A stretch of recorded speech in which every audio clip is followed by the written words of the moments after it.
to Collab Not Multiplayer. I'm Honey Shuckly X. I'm Sackbot Barbecue. And I'm Giggle Klutz. Merry Christmas! Merry Christmas! We're all here! What's up? Look at that. 1, 2, 3. That's 3 of us. How is everybody doing today? Love the theme song so much. Look at that. You've got a fan. Our very own composer over here. Woo! Hello. That's me. Hi. Oh, I hope that everybody's having a good Christmas. If you got any games this year, be sure to let us know. Or anything else of interest. It's just games are on the mind because... Hey, Werball! Werball! Welcome in! We're going to be doing a tier list stream today and also be going over our Steam year in review. Because I haven't seen mine yet. Doing well? Good to hear that, Phil. Yeah, we're, I haven't seen mine yet. I know you've seen yours because there's some games on there that you might not have remembered to put on the tier list otherwise. Yes. Have you seen yours? Nope. Alright. Oh, so I'm the only spoiled one. You spoiled rotten. Wow. Yeah. Or spoiled wonderful. Oh. Alright, are we ready to look at the Steam list? Sure. Pigeon, welcome Hi, in. Pigeon. Good to see you. Alright, gonna go ahead over here. Boo. And now we're tiny. We shrank. Oh no. Okay, so this is my Steam replay. Again, I haven't seen it yet, so We'll hold her hand through it. okay. I played a lot of new games and unlocked a few achievements. Okay, I got 1,046 achievements, which is 500 more than last year. 172 of them are rare. Oh my god. Somebody's been busy. Oh, 188 days is my longest streak. That's probably right after I started playing Trimps, isn't it? Ooh, your grandma gave you Mario and Luigi Brothership. Ooh, I've been hearing good things about that game. Oh, 48% of my playtime is Trimps. 48%. Yeah. But it doesn't talk about how, but all your top 3 are incrementals. Yep. I have a favorite, thing to do sometimes, and it's watch number go up. Forgive me if I'm not chatting much. I'm gift hunting for friends. You know what you did. Oh? I may have sent out a couple gifts this Christmas to people who had visible wish lists. Okay, so the Steam median for achievements is 13. I kind of blew that number out of the water. Yeah. But I'm not in the top percentage for number of played games. I'm just most of the way there. Alright. Only 6% of the games were new releases. What I play is roguelike deck builders, Metroidvanias, fishing, idlers, clickers, and action roguelikes. That sounds about right. Can't say I'm surprised with the Trimps representation. Yeah. Just wait till we see the actual chart here. Shuckle is a little embarrassed by that, which you shouldn't be, because that's in the background while you're doing other things. It doesn't really count the same. We picked this game back up in July. When I picked it up, I had, I tried it a couple years ago. Oh, okay. And I only got 20 hours into it before I started to get bored. But then I heard somebody say, oh, this is one of the best idle games I've ever played. And I'm like, okay, look, I'll try it one more time. And then it actually caught on to me. And, yeah, as you can see, most of the latter half of this year has been spent playing Trimps. Are these games going to be about stuff that came out this year or just stuff you played this year? Stuff we've played this year. Yeah, because, we don't often pick up games just when they come out. A lot of games, especially in, my series Tiny Game Tuesday, don't come out this year. There are some stuff that's come out this year, and we're gonna get to that in a little while. I mean, if Rift Escape ever actually comes out, that's gonna be one we're gonna grab pretty quick. But yeah. there's no assurance that will ever happen. No. Face. Notably, you can see a trend here where Increlution had my first half of the year, and then I picked up Trimps, and then Trimps took over. I'm definitely gonna come back to this game once it gets its final update someday, because right now its story's not complete. And yes, it has a story. Cookie Clicker kind of was the sandwich between the two. I did pick it up again a little bit in October, but mostly I played it during GDQ. Oh, okay. Yeah. So 500 of my achievements were Cookie Clicker. Really? Yep. Oh, wow. That's half of my achievements for this year. See, I thought Void would have gotten... No, that's definitely where, like, most of the rest of them came from, but I've actually gotten 90 of them from Graveyard Keeper, so... But some of them since this came out. Oh, God, Cookie Clicker, please. Oh, yeah, Hollow Knight, we get it. We want to play Silk Song too. Yeah, so I played a lot of Hollow Knight because I've been playing, Multi-World Rando. As you can see, like, we played a lot more in the early half of the year together. And then I've also played Balatro, you know, the candidate for Game of the Year. Maybe like, I might have nominated that one. And Hollow Knight, one of my favorite games. It's so good. It's like Rando with Cloaked. Yes, exactly. Rando with Cloaked.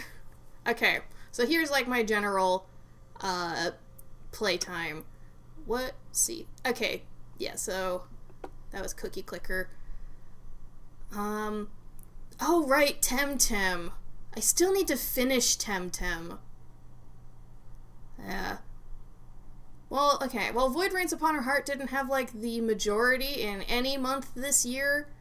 Like, not majority, but it's still there. I still play it regularly. I played it yesterday. Not pictured on screen, Wormhole starting conspiracy board to evaluate which game on Shuckle's list would be the best to pick. Good luck with that. Good luck. Yeah, well, please mention the things that are there for consumption. Oh, goodness. So I've played 25 different games, apparently. Castle Crashers, Kentucky Route Zero, Crypto the Necrodancer, Hollow Knight, Stardew Valley, Deep Rock Galactic, Graveyard Keeper, Witchwood, Temtem, Void Rains Upon Her Heart, Noida, Jackbox Party Pack 6, and more. So these are just the ones that didn't come up before. So I've played quite a bit. I don't know if we need to get too much into detail. No, if there's anything of note that you want to talk about. Forgot about Stick It. This is one of the games for Tiny Game Tuesday that I got Jay Chili to play because I rated him right after, and he was like, "What the hell is that?" And then I described it, and then people in his chat bought it for him. I appreciate that he tried. Yeah.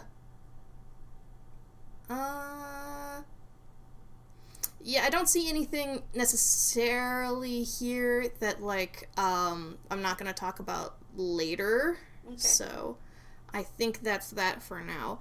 Unless it, like, sums up something else at the bottom. No, okay. I'm gonna just, hide that quick, and we're gonna switch over to someone else. Who wants to go next? Is this going to involve me inputting my account details right now to log in? I have hidden the capture. Nobody can see it. Well, he's just not ready unless we've done on something. Yeah, I am not inputting my information right now. Okay. So if I'm going to have to do that, we're just not seeing mine. Okay, we're not seeing Sackbots. Alright. Trying to remember if I remember my best productive. Well, it's okay if it's only me. I can put myself on blast. No, I'll go get it. I'll be right back.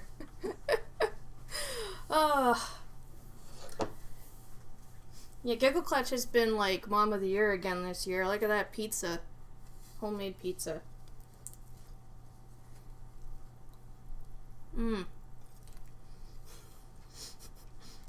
Not like there's many candidates that I could personally nominate. I've only got one mom.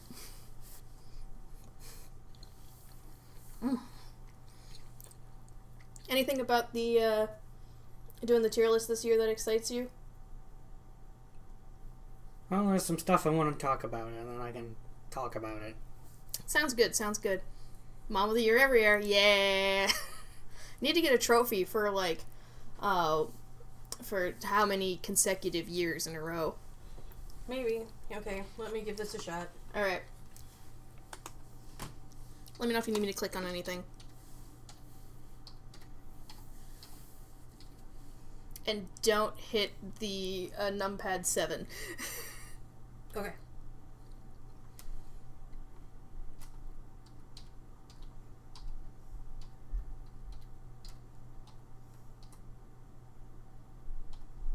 Okay. Hit sign in? Yeah. Okay. Don't save the password. I don't need to log into Giggleclutz's Steam. If Silksong came out today, yes, that's like the perfect gift for every gamer ever. Okay. No. Okay. Let me go back up. Okay. But yeah, honestly, even the news that Silksong is out would be the one of the best gifts. Okay, try that. Okay. I might not be able to do it either. Alright. I'm so sorry. It's okay, it's okay. We'll be fine. We have a whole tier list to do. Alright. So, we've got over 50 games that people in the household have played today. This year. We didn't play all of them today. No. No. That's, oh god. It's like every game I've played today, okay, I rate all of them S rank because there's nothing. Huh. Alright. Yeah, I don't think I've even played anything today. I played Trimps. We'll get to that. The first game on the list is Arzette. Now, only one of us has played that game. That's Sackbot. Do you want to talk about that? So,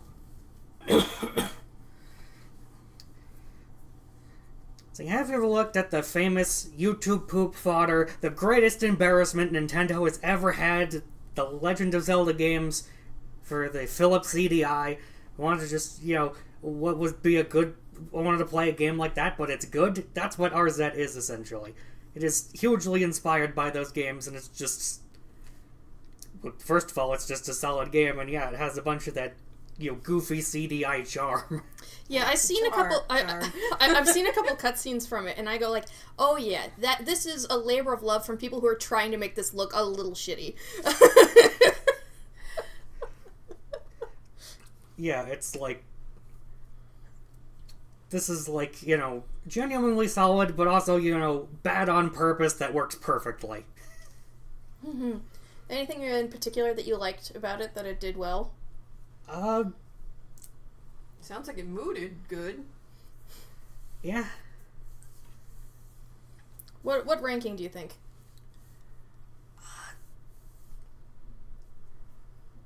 Definitely like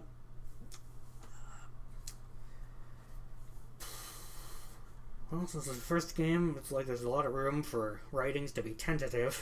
Mm-hmm. It's like it's either getting an A or an S, and I'm not sure which. I could put an A for you at the moment, and you can move it up later. Yeah, I guess it's a bit more of an average sort of score, so...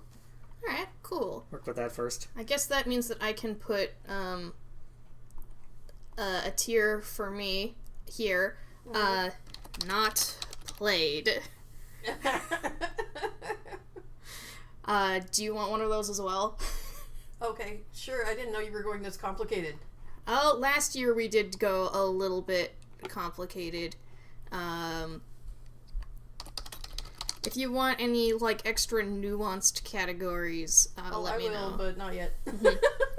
See, there's a horse in Roman armor that is rocking a pog mohawk that's at least a B tier. Yeah. B tier's best tier. And, unfortunately, the game quality is a little bit too good to put it into B tier. I feel like like Jason Mendoza right now. Yeah, B's the best one. It means Yeah, it's like a tent. Yep. Alright, next on the list is a boss game. The final boss is my heart. Okay. Now, go ahead and put that on not played while we're on my page. Okay. So, and then, Sackbot, is there a specific thing you want to call this one? Maybe you should just, do your bit before I decide what category to put it in. Okay. So, boss game, the final boss is my heart, is, something that I played for Tiny Game Tuesday. And, it's kind of like a rhythm action game where, like, you have to coordinate both your hands to, like, attack and defend independently from one another because, you are playing as two girlfriends fighting side by side. It is one of the only games I've ever played that I legitimately think would, like, be exceptional playing two players, one controller. That's just how, like, in sync you kind of have to be while also, like, being mindful of... It's wild. I've never played anything else like it. And I'm not gonna go, like, too in-depth into details on it right now because this is going to be on a different tier list for the next Tiny Game Tuesday tier list that I'm tentatively going to have out in January. Don't hold me to that. Future people, don't hold me to that.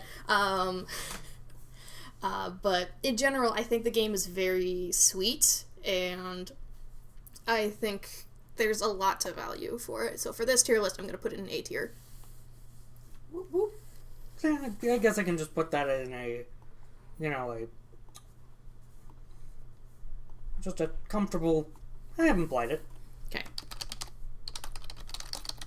Okay, haven't played it. There you go. Alright. Sobs while sifting through the mountain of games trying to evaluate the best choice. It's okay. Oh, same, Whirlpool. Same. I did okay. Yes, but one of them was a joke, so... I'm aware I have over 200 games on my wish list. So much of that is just research purposes. So, yeah... Like, anybody who has, like, over 100 things on the wish list, typically they just like games and like getting games. Right? Typically. Alright, so next is Chance of Sonar. Woo! This is a returning entry on the tier list, and because Sackbot's played the game now... Yep. For those of you who do not know, it is a puzzle game where you translate fictional languages in order to solve puzzles. Wait, research? Oh god. It's so...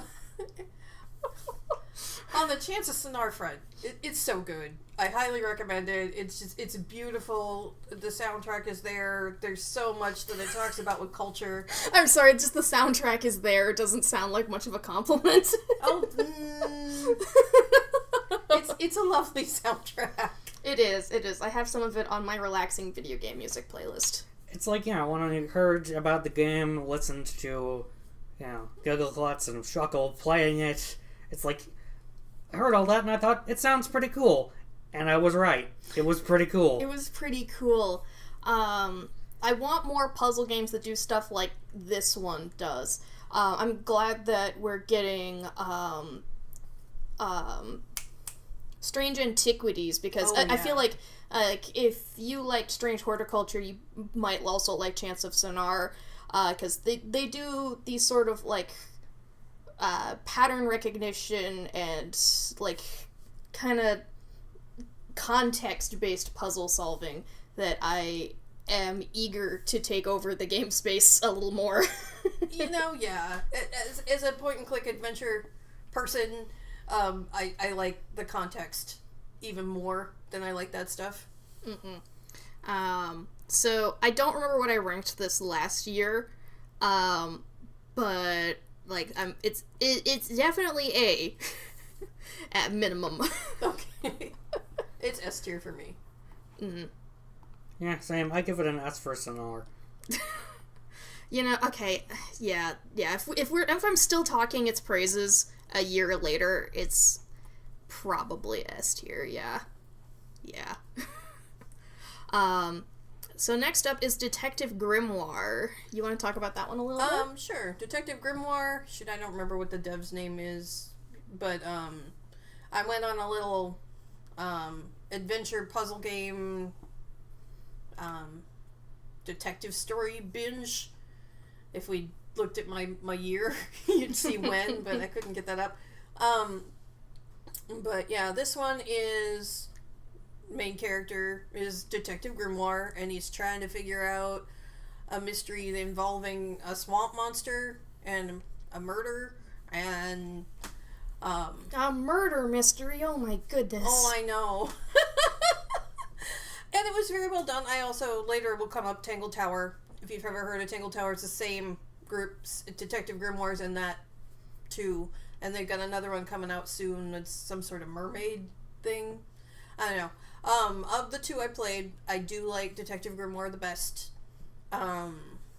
It's a pretty straightforward puzzle game with a mechanic where, there's a lot of questioning and dialogue that's done in a kind of structured fashion, which was nice compared to some of the random dialogue you get in some other point-and-click adventures. Yeah, I give it an A. Alright. I have not played. I enjoyed watching somebody play Tangle Tower, but we're not talking about that one yet, so... Yep, that's a haven't played from me. Alright, that's a haven't played. Okay, I know that on this one it says don't escape, but on this one it's out of order. What are we doing now? Are we picking don't escape or day of maintenance? Oh, why is day of maintenance over there? Why? I don't know. I don't know why it's in a different order. I got moved by accident. Oh no. Let's talk day of maintenance. This is another returning one. So last year I was the one who gushed about this game, and then I finally got these two to play it as well. Thank you for driving, Sackbot. I appreciate it. And I mean, literally, it's a very janky truck you gotta drive in that game. It's a tough job, but somebody's gonna do it. And, it's still... replaying this game, it still holds true as the best truck driving visual novel I've ever played, and also the only one, but that shouldn't stand for, me saying it's quality. Because it's the story. It's the story. Oh my gosh. Oh, it's so well done, and the world is so comprehensive, and just there's suspense, but in not in a a lot of romance stories have either a will they won't they or a are they gonna break up kind of thing, and this is an entirely different kind of suspense, and it's lovely. Yeah. Ground and Orby they're solid OTP. The whole time. Yes, OTP. Oh my god. So, that's just, it's still an S tier game. It's still an S tier. Yep. Are we all in agreement? Yeah, I think it kind of ascends to S tier if you're going to get past the, decidedly very indie control scheme and the frankly unhinged vehicle physics. But that's part of the fun. I've never had a moonwalking truck until then, and I love it. I hate it, but I love it. I just love how the jank is accidental. It is part of, the indie process. But it fits with the narrative so well. It just... Mm-hmm. How am I going to somersault today? That's exactly what I want to ask every time I'm in a vehicle. It's if we can figure out how to manipulate it, the speedrunning potential on it is actually... Yeah, that... It either would make the game or ruin it in that context. Yeah, honestly though, I don't know why you would speedrun it otherwise, so I don't know. I mean, there's still some, maybe the crane positioning would be interesting to do in weird angles. And, a game being interesting to speedrun isn't always a barrier to speedrunning it. Let's be real. True. Alright, so next we've got Don't Escape, 4 Days to Survive, or in general, the entire Don't Escape series. We just have them listed under one banner, because we did them in one episode. Yeah, I'd pretty much just rank the rest of them in accessory to 4. Yeah, so it's a like, if you haven't heard of it, it's a point-and-click adventure where you're trying to survive. You're not escaping. You're trying to barricade yourself in a house to survive against apocalypse-level events. And it's really cool. I'm glad you guys showed it to me. Oh, good. I'm glad. Because, yeah, I mean, I got into those because of the Script Welder bundle was really cheap. And I'm like, oh, well, I don't know what that is, but it looks like something I would have played in the 90s when I was playing these things. Of course, it wasn't from them. It was Flash-based initially.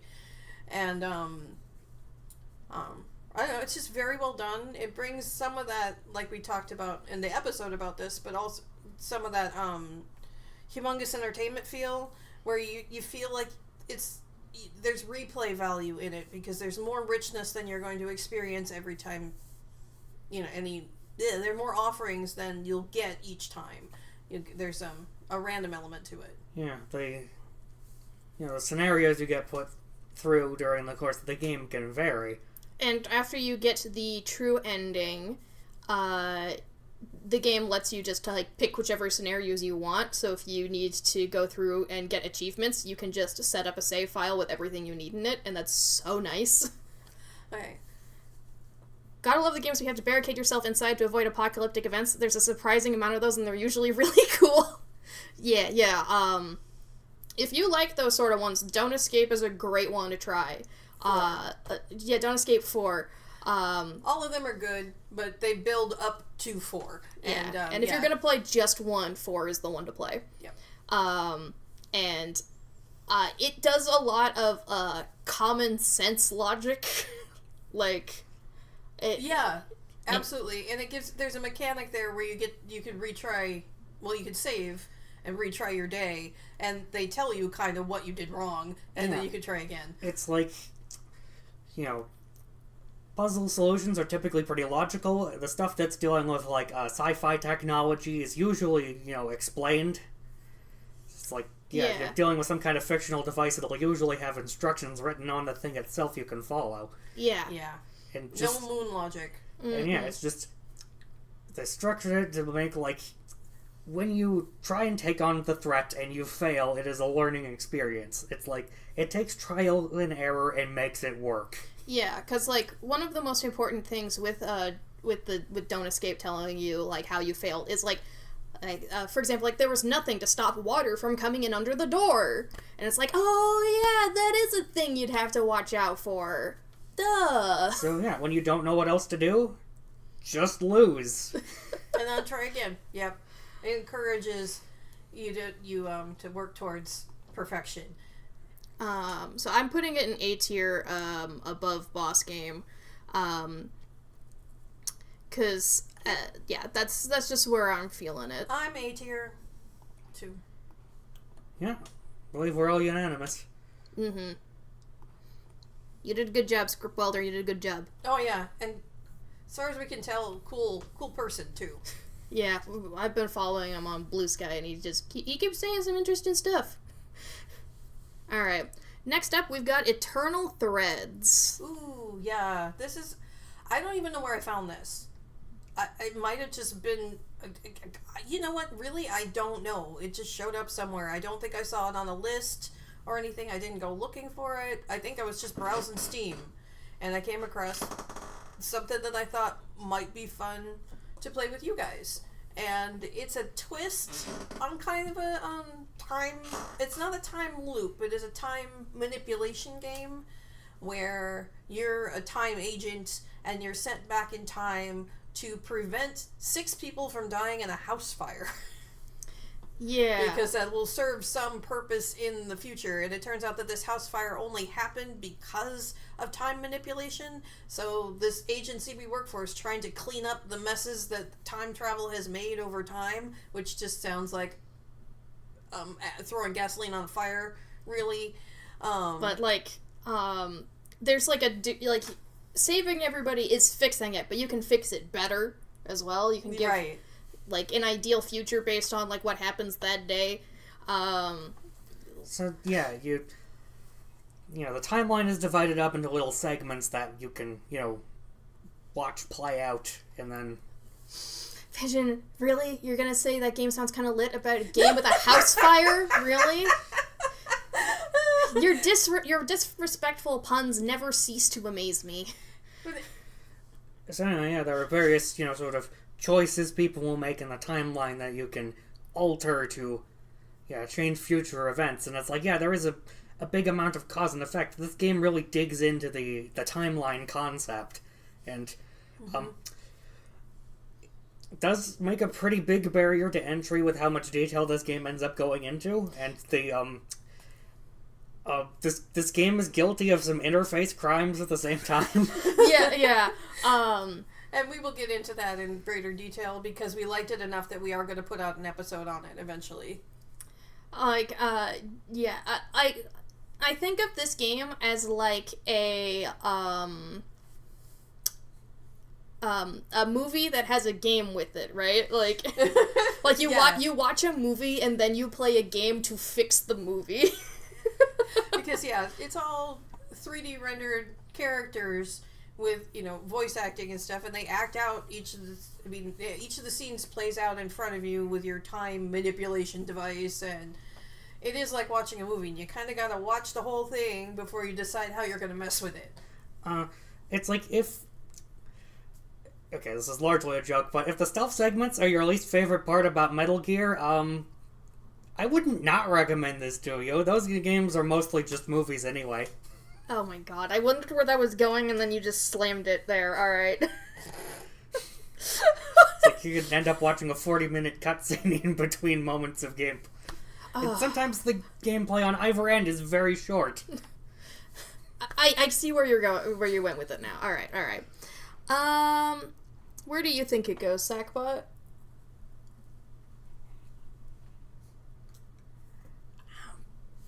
I think I'd give it a tentative B tier.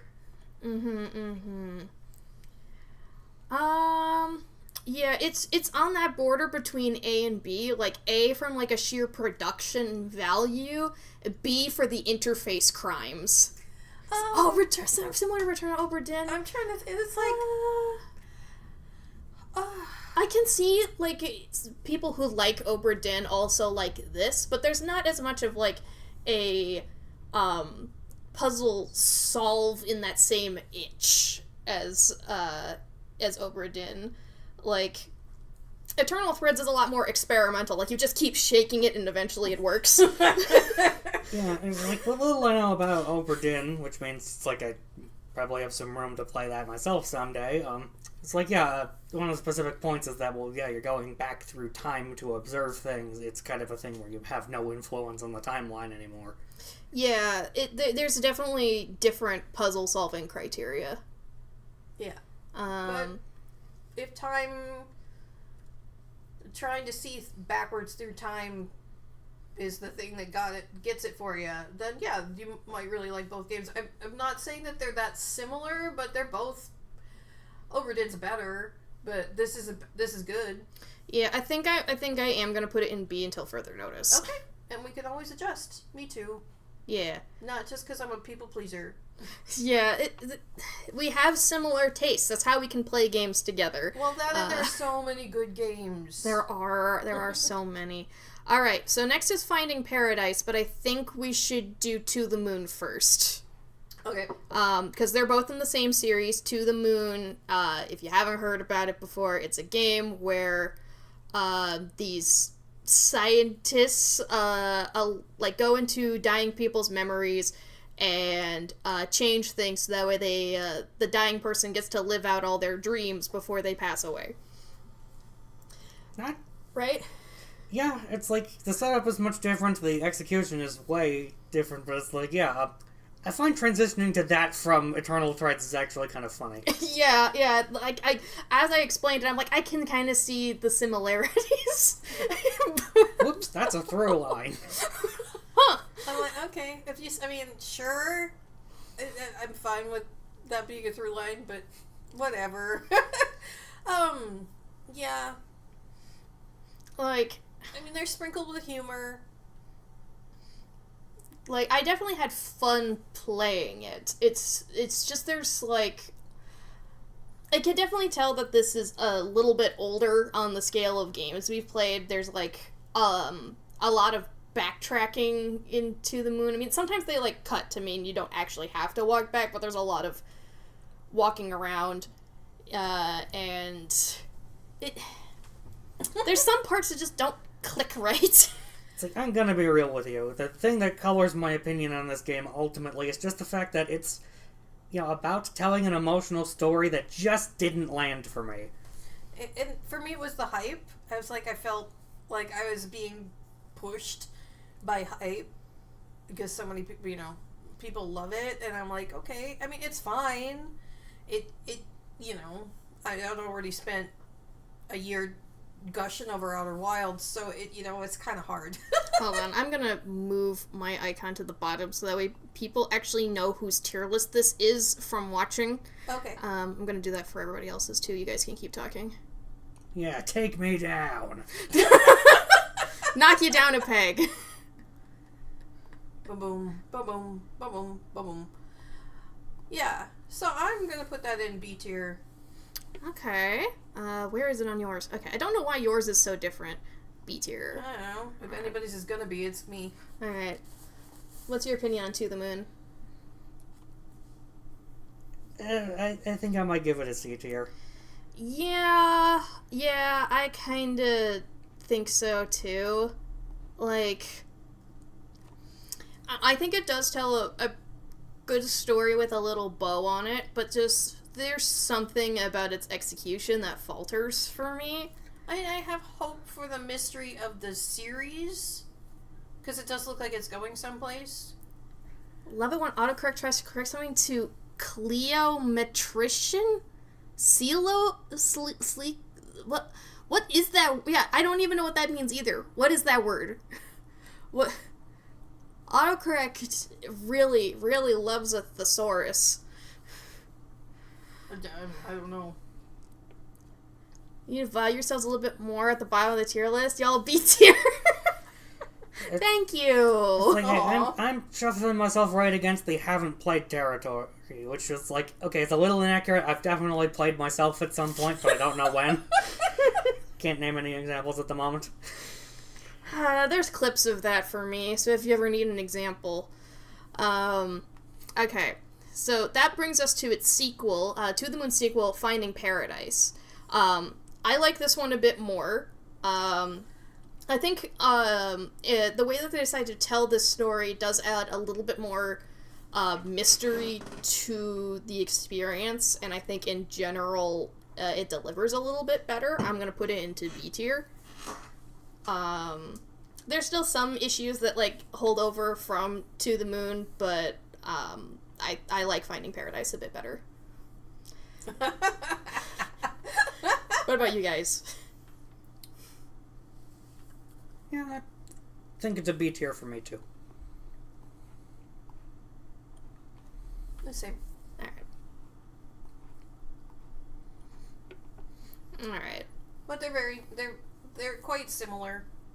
It just, they're dealing with different people, so they're dealing with different issues. I'm wondering what Imposter Factory is going to be like when we play that this year. Yeah, we're definitely going to need to play it. Well, I already own it, so we're gonna. Sometime in the next couple months, we'll play it. We're in the middle of a game right now. Did we put that on the list for, like, so far? Yep. Yeah, alright. We'll talk about that one later. That'll go in I'll need an additional tier. Yeah. But I'm going to need that one before long anyway, so. Mm-hmm. Alright. So, next on your list down here is Gone Home. Okay. So, Gone Home, I'm the only one who's played it, right? I don't know what this is. Okay. So, it's one of those point and click to empty house kind of games where you come home to an empty house and you're trying to figure out what's going on. In this case, it's your house. You've gone home, have you? You come home and you're finding out what happened. Apparently your sister, who you thought was going to be there, is gone, and your parents are out for the night or whatever, and you're trying to figure out what happened, and it's pretty mid. I mean, I know a lot of people, it's got a queer, through line, and I don't remember how old it is, but it was more, groundbreaking at the time when it came out than it would be now. Do you know when it came out? No, not off the top of my head. Mm-hmm. And I played it like this summer, so it's not real fresh. But anyway, it's a neat little puzzle game. It's, it didn't ring any bells and whistles. It didn't make me go, oh my gosh, I can't believe I just played this thing. Yeah, I wasn't brought to tears or anything like that. But it's definitely worth a play if it ends up in your plate. And it's got some historical context in the world of gaming. But, so it's a C tier for me. Right. I definitely would play it again. But, there are a lot of games. My list of games I would recommend before that is much, much longer. Okay, I'm going to put that in my not played tier. Yep, that just works as a not play 2013. for me. Okay, yeah. Okay, so See, decade that came old. out the same year as Stanley Parable, though. So Oh, it's yeah, like, yeah. Thank you very much, Snoop. Alright, so next up is Greece. Please. Yeah, it's another one that you played. It is. I need a new tier. Okay. For, like but not finished. Okay. Do you want a color on that? Oh, sure. Purple would be good. Okay, purple. Oh, that's you. I colored you purple. Okay, whatever. This one can be pink. I care more about the label than I do about the color. Okay. I'm free. Oh. Ooh, I'll take a look later, and it'll be a surprise. The anticipation. Okay, like but not finished. Yeah, and Greece goes in there. So far, it is absolutely gorgeous. It's just, I play it for a little while, and then every time I come back to it, I can't remember how the controls work, so I have to start over. What kind of game is it? It is a platformer. It's a wordless puzzle platformer. The color gray. It's not for the Grease category. There's gonna be more stuff here. But it does start out gray, and the colors build up over time, so that, that is part of it. Yeah, and it is, very moody piece about grief and sadness as far as I can tell. Yes, I'm Oracle now. Yeah. Yeah. So anyway, yeah, I'm liking it so far. When I'm done, I probably will, have you guys play. All right. Especially if it sticks to story too. So, but I like me a good platformer. And it is so pretty. It is so pretty. And if we like it, they have a new game that came out this year. Nice. I'm gonna put it in my not played tier. I think it's called Neva. Neva is the new one. All right. Okay, what's the next thing? Kentucky Route Zero. This is the one we're currently playing through right now. And it's so weird, and I love it. Okay, so there's some aspects where where you navigate through point and click, but it's definitely more of a novel-ish story. But there's exploration elements, and it's surreal. It's There's so much surreal surreal things going on. Yeah. We just sat through a play. Yeah, A literal play was going on around us, and we're like... in the middle, and people in the play would turn to look at us and call us that drunk. And I'm like, okay. It's like, well, I cannot give any definitive word on the game at the moment. It's like, I can describe this as experimental as fuck. Yeah. It's so weird. And I'm loving it though. I really am. In a lot of times they end the scene before I'm done.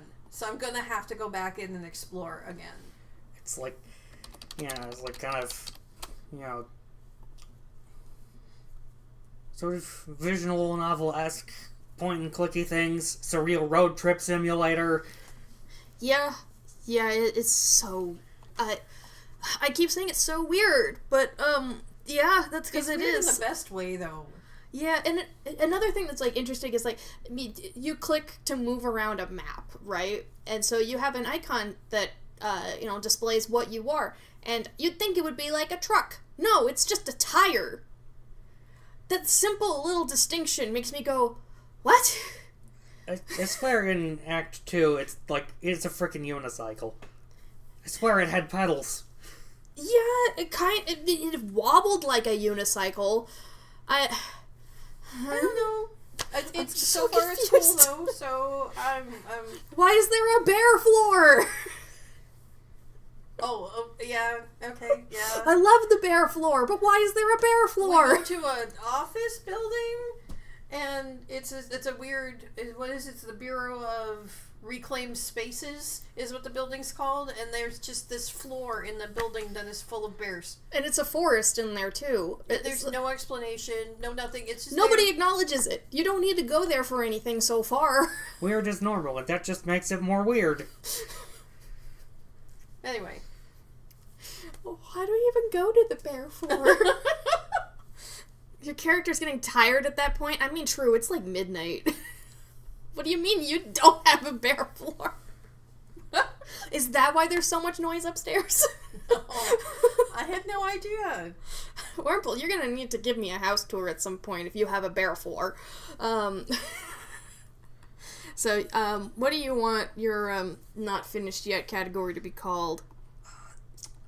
I mean, it's kind of a toss-up because, I only have like 2 games, I believe, that are going to be in here under, sort of inconclusive, unfinished, but I categorize them both distinctly. Well, then what do you want the one that you want to put Kentucky Route Zero in? We can give you an additional one for the other one. Looking forward to finishing? Yeah, it's just, just kind of a, I like it, but I'm not done yet. Some variation of that. I like, but not done playing. There you go. Okay, Yeah, there we go. happily work in progress.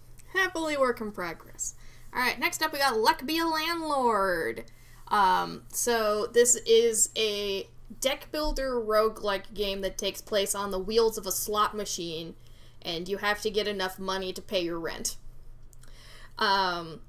It's as unhinged and silly as that description kind of implies.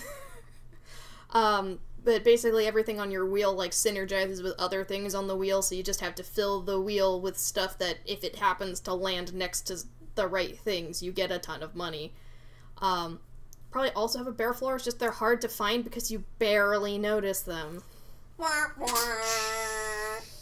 My head hurts. But Luck Be a Landlord is also another one of the games that I've played this year that has given me a ton of achievements because every single symbol in the game has an achievement associated with it, so... I'm gonna get us some more Nellies. Yay! Okay. So there's a lot of content packed in there. It's definitely easier as far as roguelikes go, considering I've actually beaten the hardest difficulty. It's definitely one that's more of a have a fun time rather than a this is gruelingly difficult. Gonna put me through my paces. Yeah, as you do regularly. I am constantly reminded. So, that being said, I think that Luck Be a Landlord is an A-tier game. I think it does good on a deck building premise and shows that deck builders don't have to be a literal deck to still get the scratch that same itch, and yeah, I think it does pretty good. I don't like the soundtrack. Oh, wow. I know, that's a weird one to say. I don't like the soundtrack. I have the soundtrack always muted. And that's one of the only games ever that I've gone I'm gonna mute that soundtrack. It just doesn't feel fitting. It's a little obtrusive. But yeah, I think it's a pretty good game. Sackbot? You just want to put it into your have not played, or you have anything specific to say? Ooh. I think that can be a have not played, yeah. Alright. I'm gonna put it into have not played for you as well. Giggle Klutz. Thank you. Alright, next up is the Magic Circle. Ooh, how do you describe the Magic Circle?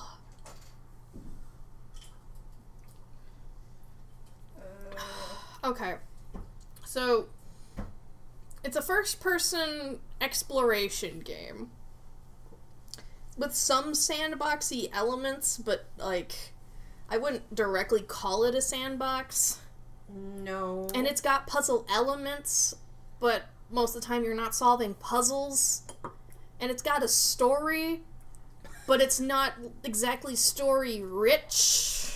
So, yeah, it's this kind of thing where, you know, the idea is that you're sort of playing this game that's been stuck in development hell forever.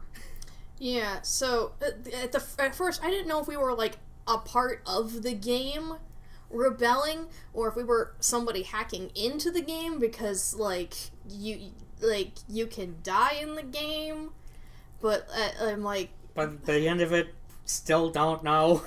I don't know. I think both interpretations are supported, but I don't know that was the intent.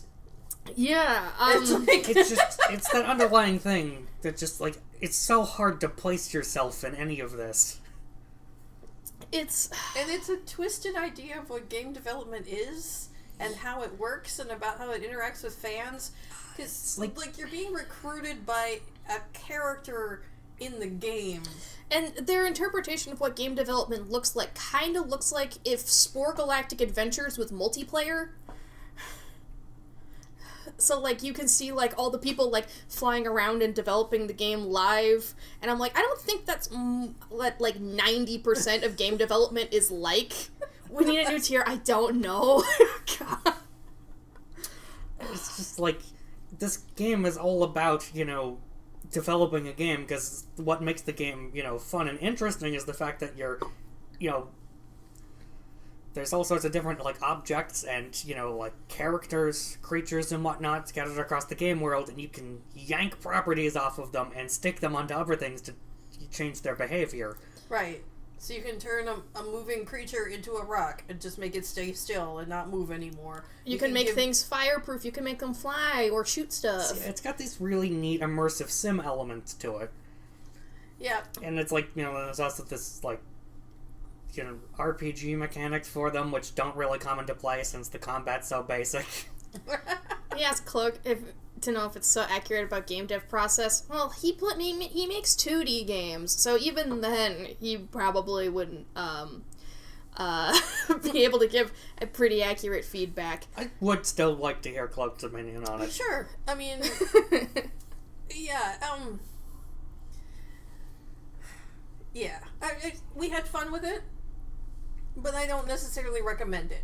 Yeah, I'm putting it into D tier because it does a lot of cool things. It just needed to pick more direction. Like, Baba is you. Sure. I mean, it does take that mechanic, but it's doing it in its story way, not just an isolated puzzle kind of way. If it was more of a puzzle, if it had more puzzles in the game, I would say, yeah, like Baba is you. Yeah. But it's not about the puzzles. I would have loved a bit more puzzles. Yeah.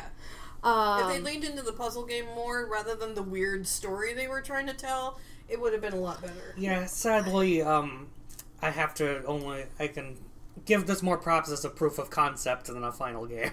Also D tier? Yeah, I was debating kind of C tier because it's like one of the other reasons why I don't like what it does is because I've played something that does it better. Yeah, like, the story, like... Spoiler alert, Daniel Mullins ruined this game for me. Yeah. Like, all this sort of meta stuff, Daniel Mullins does, like, way better in his stuff, so, like, I'd recommend Inscription over this any day, or the Hex over this any day. Spoiler alert for later in the tier list. Magic Circle is win! Baba is Magic Circle! Hold on, but if you put those two rules together, you guys forgot to make Magic Circle is you! You just lost! You forgot that part. Oh no. Because you're still Baba, and now Baba doesn't exist anymore. Bye-bye, Baba. Bye-bye, Baba! Baba is gone. I still need to look at Baba files as taxes. Okay, let's move on. Well, hold on. Where are you putting it in the tier list? Where am I putting? Oh, Kentucky Route Zero, like but not finished. There you are. Magic Circle. D for now. Yeah, it's unfortunate because like it does still have elements I like. It's just, ugh. Oh, I swear the mini-map was, slightly offset from where the game's, terrain and stuff actually was, which is thematically fitting, but are a huge pain in the ass when everybody else on the couch is trying to give me directions, and I just have to deal with two separate maps at the same time that I have to line up. Well, somebody knows what they're talking about, and I don't. Yeah, that If map they was I understand that it needed to look unfinished, but that doesn't mean you can't have some layers or color coding or something. I really hope the specific issues I had with it were an accident. Weird cross between Daniel Mullen stuff, Baba, and There Is No Game. I don't know much about There Is No Game. Maybe that's a crime.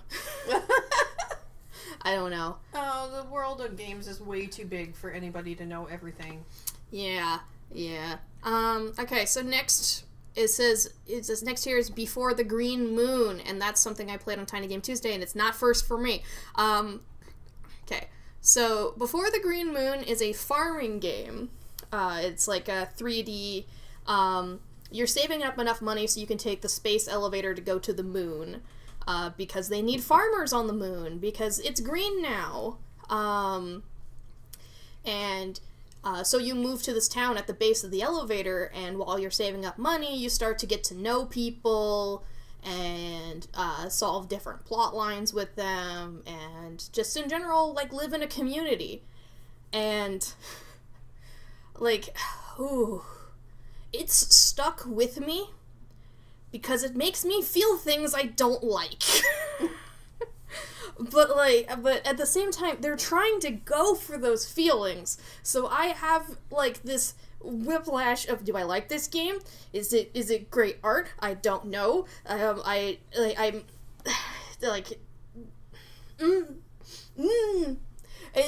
I don't feel any other way the same like I feel this game, which is why I needed to put it on this list. Okay. How do I describe that, though, in a tier list? It's also going to be on the Tiny Game Tuesday tier list as well, so I'm, still reeling with that. But I think I'm going to put it into B tier, because I definitely did enjoy playing the game. And while I have gripes with it, I'm if you stuck with me in this way, you probably did something right.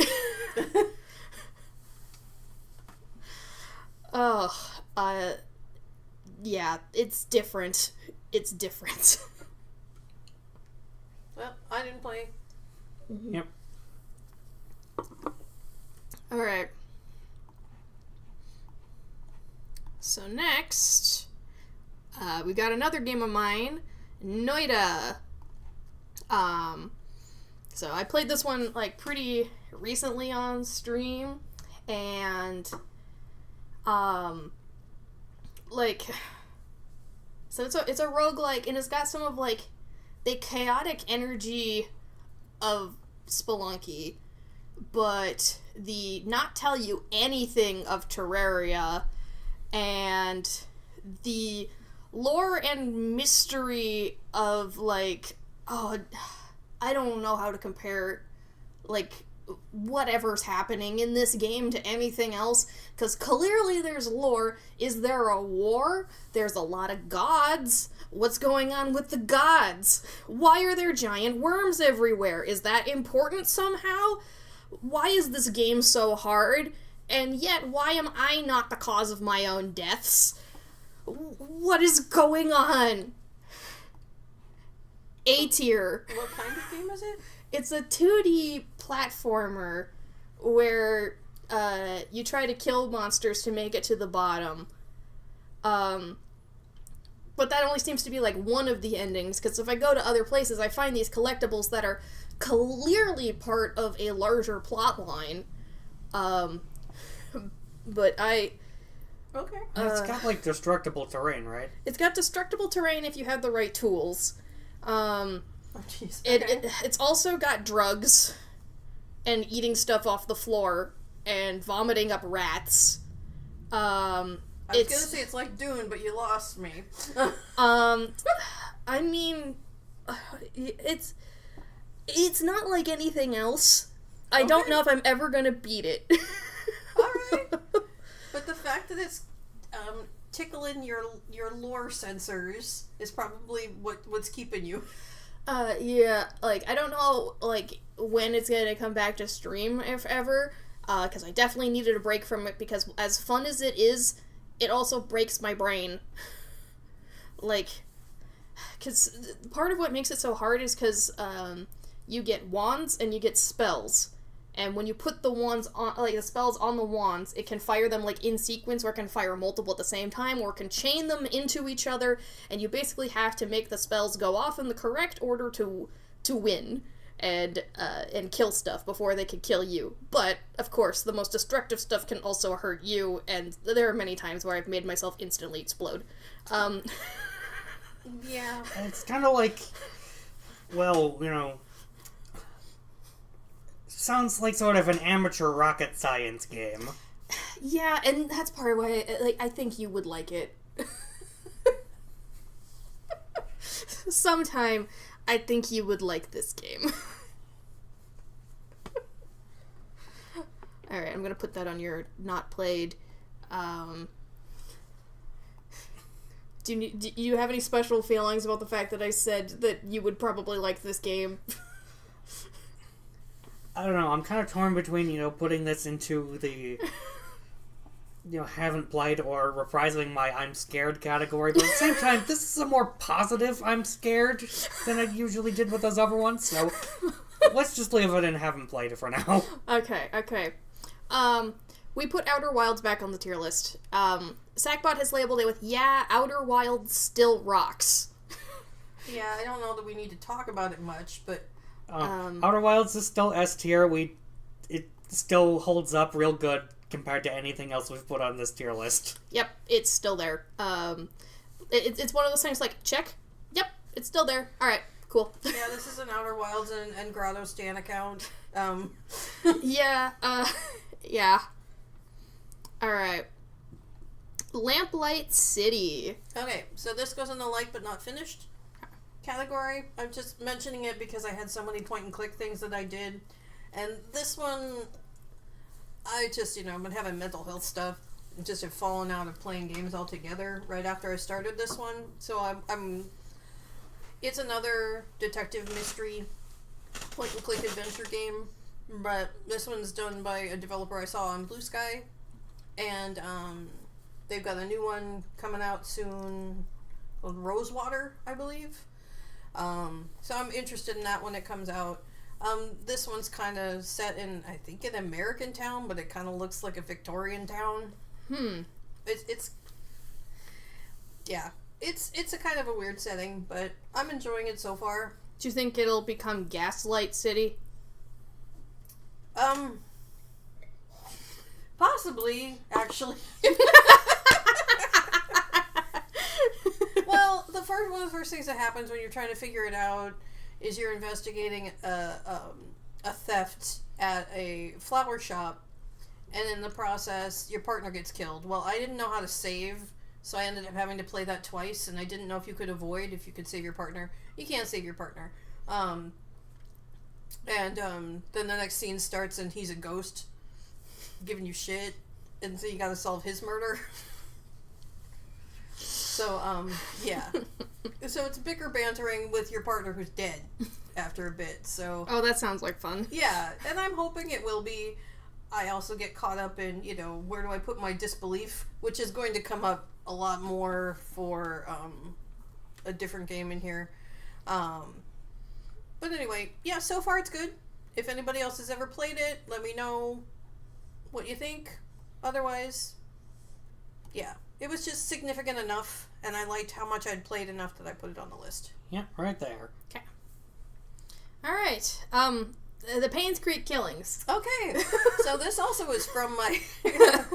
a lot of my stuff is from this summertime thing that I did. I played a whole bunch of detective games, and this one's an empty town puzzle adventure, and this one... It's pretty standard. Walking around empty places looking for clues, finding keys, opening doors. And then it has a twist ending that comes completely out of left field. And it's completely different style, completely different everything. It's the same, locations. But, yeah. Surprise, it was time-traveling Martians. No, not quite like that. A lot of people really liked it. It overheated my computer. The logic to the puzzles was fine. I didn't like it very much. C or D, is that? Yeah, is that it's definitely D tier for me, and I liked the Magic Circle better. It sounds like you like the Magic Circle better, because at least with Magic Circle, there's something about it that you wish was done better specifically. Like, you kind of know where you want it a little more. Yeah. Yeah, Magic Circle, for me, has distinct strong suits. I label it as a proof of concept because I think it's proving a concept. Mm-hmm. Well, I have not played Bane's Creek Killings. I don't get that impression. Yeah. Other people like it. I don't. All right, let's take a break from you for a second here. Yeah. There's a lot of them, just like back to back here. Do we want one we've all done together? We could bring up Genesis Noir if we all want to rant.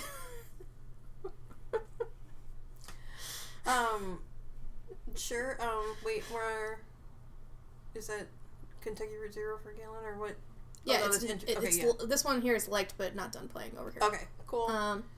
Okay, Genesis Noir. Okay. So first of all, it frames it as a detective game. Clearly, it's a noir. I don't feel like I'm a detective playing this game. And like the subtitle you can barely see on that Kyle logo just says a cosmic adventure. That's definitely closer to yeah. what it is. I would definitely label it as an art piece. It definitely has very artistic, metaphorical things it's trying to do, and it does so with aesthetic prowess. Yeah. It has an aesthetic that it's leaning into. It does that very well. There's a lot of wow imagery that happens. It's very pretty, but like at the same time, like I need less sexism in my cosmos. Okay. It's weird. It like oh my god. Like the whole point is that you're at the instance where a woman named Miss Mass is being murdered, but the bullet that's sent to kill her is the entire existence of the universe as we know it. Hence Genesis Noir. Which that's like, yeah, when you read that out, that sounds interesting. It sounds really cool. They don't tell the story very well at all, I think. Like, it's another instance of, like, something happens at the end that kind of comes out of nowhere. That's, like, not really foreshadowed much. I mean, the concept of this twist makes sense, kind of, in retrospect, like, as an idea, but it's not, like, foreshadowed that this could happen. This isn't, like... It doesn't fit with the rest of the style of the game, because, like, the majority of the game doesn't, like, have words or spoken dialogue, really. There's some stuff you read, but for the most part, it's, like, silent. And then the ending happens, and suddenly people are talking physically with verbal words, and it's like, why are we doing this? You had a style, damn it! And that's going without, like, spoiling what this thing is, in case you're interested in it. And don't but, get like, me wrong, I don't mind when a game pulls something like that. I did love Inscription. You know what I mean? It's like a game can totally do a 180 on you, can take you into a different dimension. I'm on board with that. It's just, what did I have to go through to get here? And what does this juxtaposition mean? Words jump scare. Yeah. Yeah, it's like It was more of a style jump scare, really, but the words were what emphasized the style difference. It was very much implemented to be jarring. Yeah, but like they didn't even do it in a way that was tonally consistent. Yeah. Like, yeah. It's just, yeah. And it may be one of those things where it's for somebody else. Mm-hmm. But it didn't work for me. Also, mechanically, this game was really hard to play. Because, like, you go through a whole bunch of vignettes and each one of them, like, plays a little bit differently. But there's always enough time before, like, this similar mechanic happens, right? If you're trying to pass time, you're like, your character just sits and waits, right? How would you progress time in something like that? Is it hold down the mouse button and spin your mouse in circles to drag the sky? Is that intuitive? No! That's not intuitive! Especially not when all your indication is click on the screen. Oh, they frustrated me so much. It's okay, you never have to play it again. For a while, I was traumatized hearing saxophones. The music was okay. It was okay. I rather would listen to the soundtrack from, fuck. What is the name of that game? With Glottis. Oh, Grim Fandango. Yeah, I'd rather listen to Grim Fandango. That stuff is on, and also on my relaxing music playlist. That's, yeah. You want to talk soundtracks that raise the bar.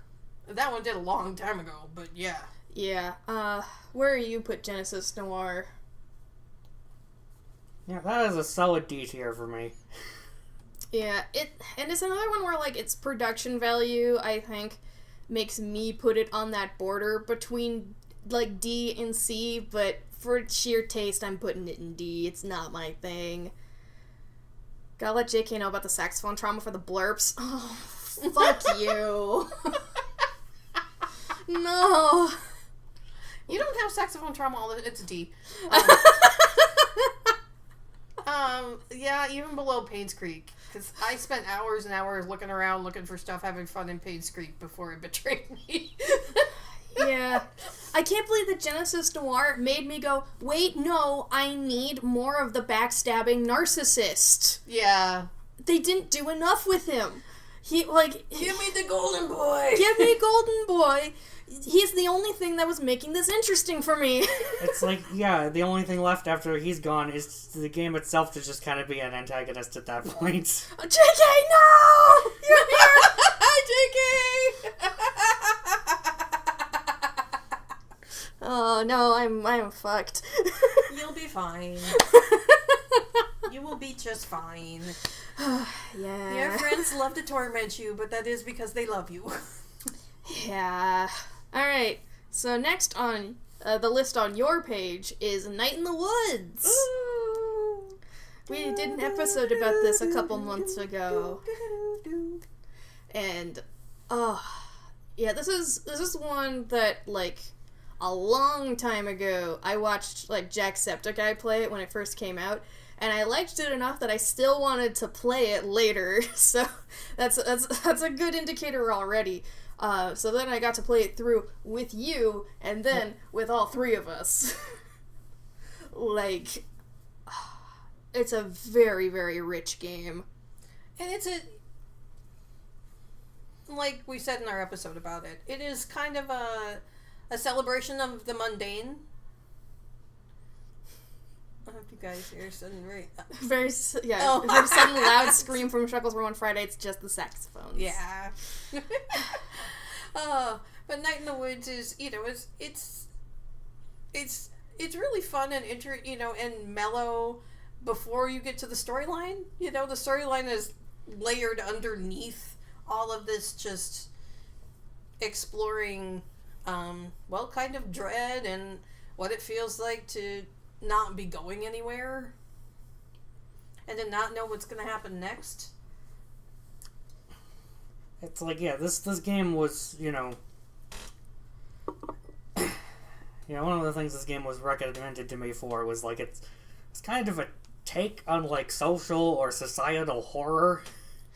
Yeah, kind of. Everything's, like, falling apart around you. And that's not even the most scary part. It's like you're stuck in this position where you're just not living up to what is typically expected for someone in your place. And you seem to be hallucinating or dissociating or something. Something is going real wrong in your head. Yeah, I think they treat all that respectfully, though, too. Which is saying a lot. Not every game does. And also, like I said in the episode, I think it does a really great, like, friendship sim, which works very well with the societal horror you mentioned earlier, where, like, there's, like, you're put in this terrible position, but you have your friends. You have friction with your friends, but that's what friendship's like. And I think it does that so well. Yeah. You get to be real. May is likable in how imperfect she is. Like, she's not a horrible person, but she does sometimes do things that make you go, May, no. May Borowski is a mess, and it's kind of contagious. It's definitely adorable. Oh. Nightmare eyes! Alright, where would you rank this? This is definitely A. Put that way above everything else on A. Or Like, I don't think it left my brain buzzing the way the ones above it did, but it's very well done. I would recommend it to almost anybody. Yeah, it's good. I think it's an S tier for me. Okay, there it is. Okay. S tier. Yeah, I haven't properly ordered, like, S tier on mine anyway, but, like, it's fine. I don't know how I would like, do that anyway. They all, like, are good for, like, different reasons. So, yeah, I need to put in S tier, yeah. Like, it got me, like, thinking about it years later, so, like, that's a pretty good indicator. Alright. You don't have to. I know. It can be A tier for you. That's fine. We don't all have to share the same S tiers. It's kind of the point of having us do lists individually, besides just, like, talking about different games. Yeah, that's true. Yeah. Otherwise, it'd just be like... We would argue. We would have a tier so, you know. Mm-hmm. Yeah. Alright. So next, Tangle Tower. Tangle Tower is almost the same as, Detective Grimoire. The only thing is there's a character in there who is the one who's accused of murder, doesn't speak, and that's a little weird. Holding out for the Final Profit and Rabbit and Steel rankings. We'll get there. Yeah. It's solid B tier. Not too much to say. It's a pretty normal, point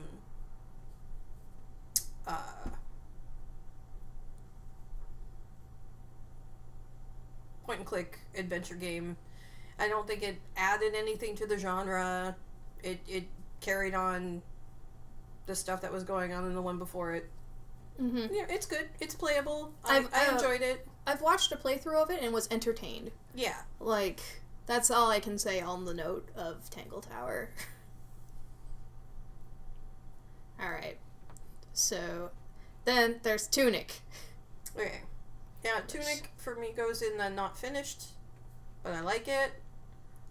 Again, kind of like Reese, I forget what I'm doing and I forget how to do it, so it's hard for me to get very far. I need to start over again. But I'm loving the exploration element to it. I'm always finding every new little tool I get. I'm looking in new places and that kind of stuff. I'm so excited to play this game someday. Yeah, I hope you get to. Any notes from what you've heard so far on some of these games?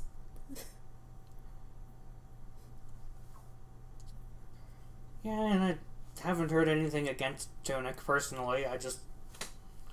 I mean, is Tangle Tower anything like the movie?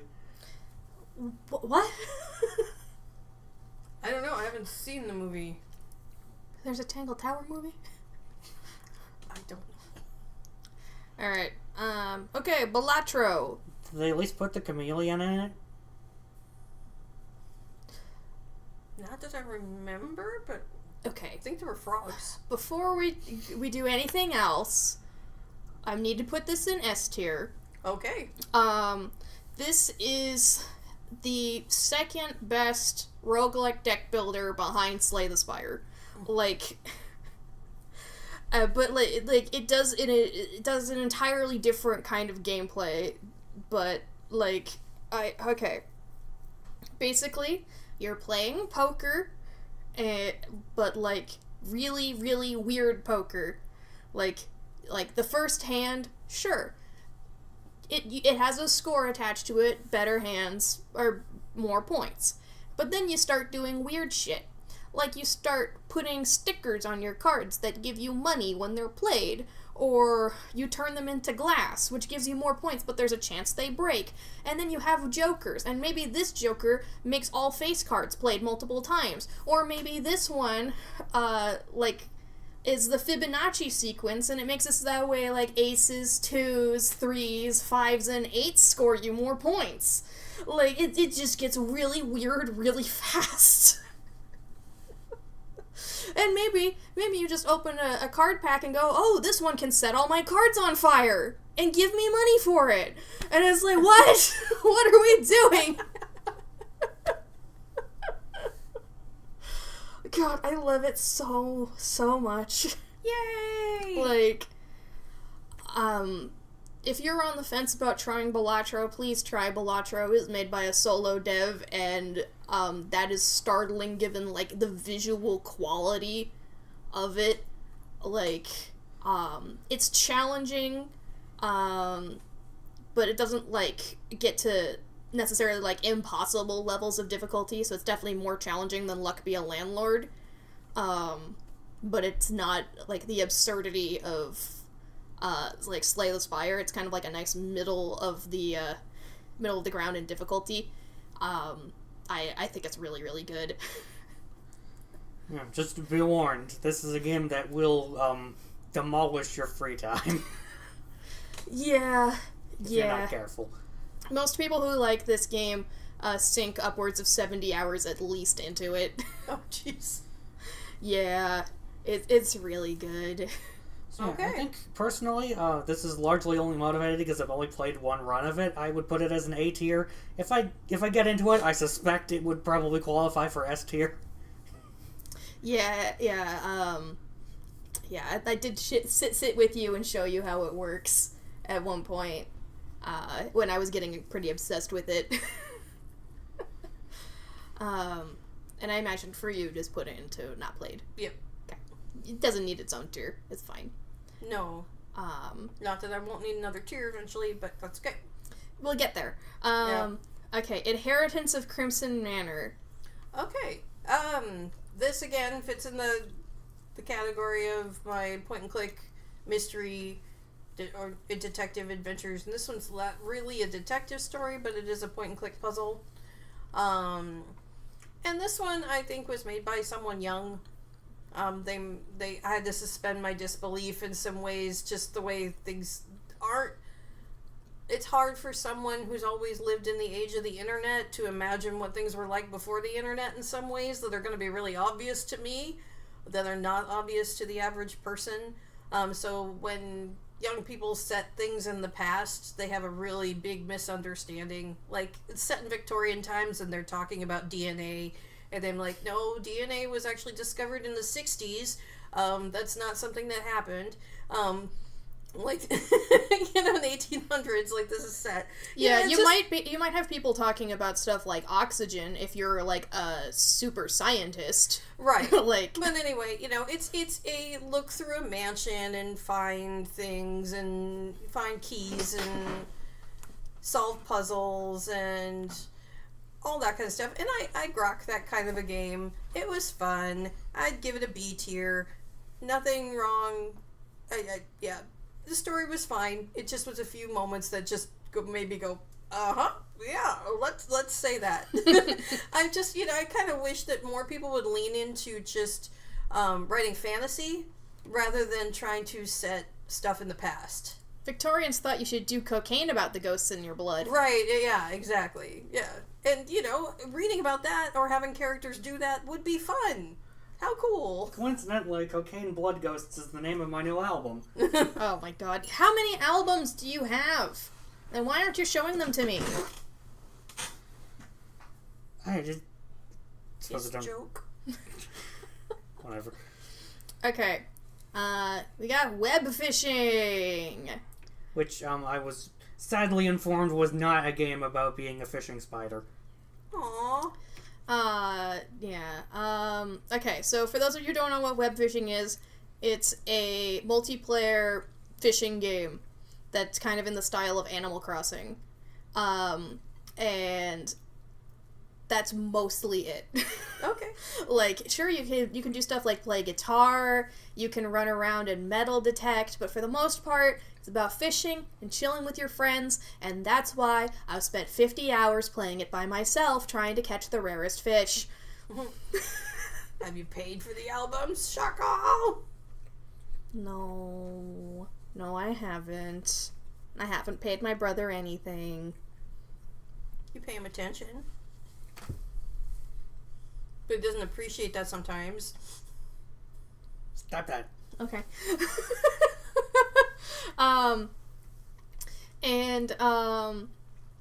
Like, I gotta say that, the fishing itself is definitely, like, engaging enough that it stands apart from other fishing games that I've played, and I do really like it.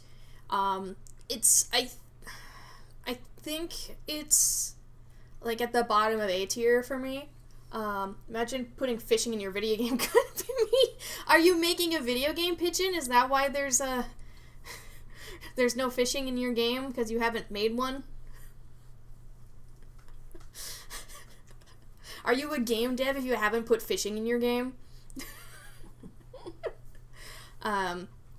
Anyway, I think this is a good game to mess around with your friends and probably get punched into lakes. It definitely doesn't take itself very seriously. Alright.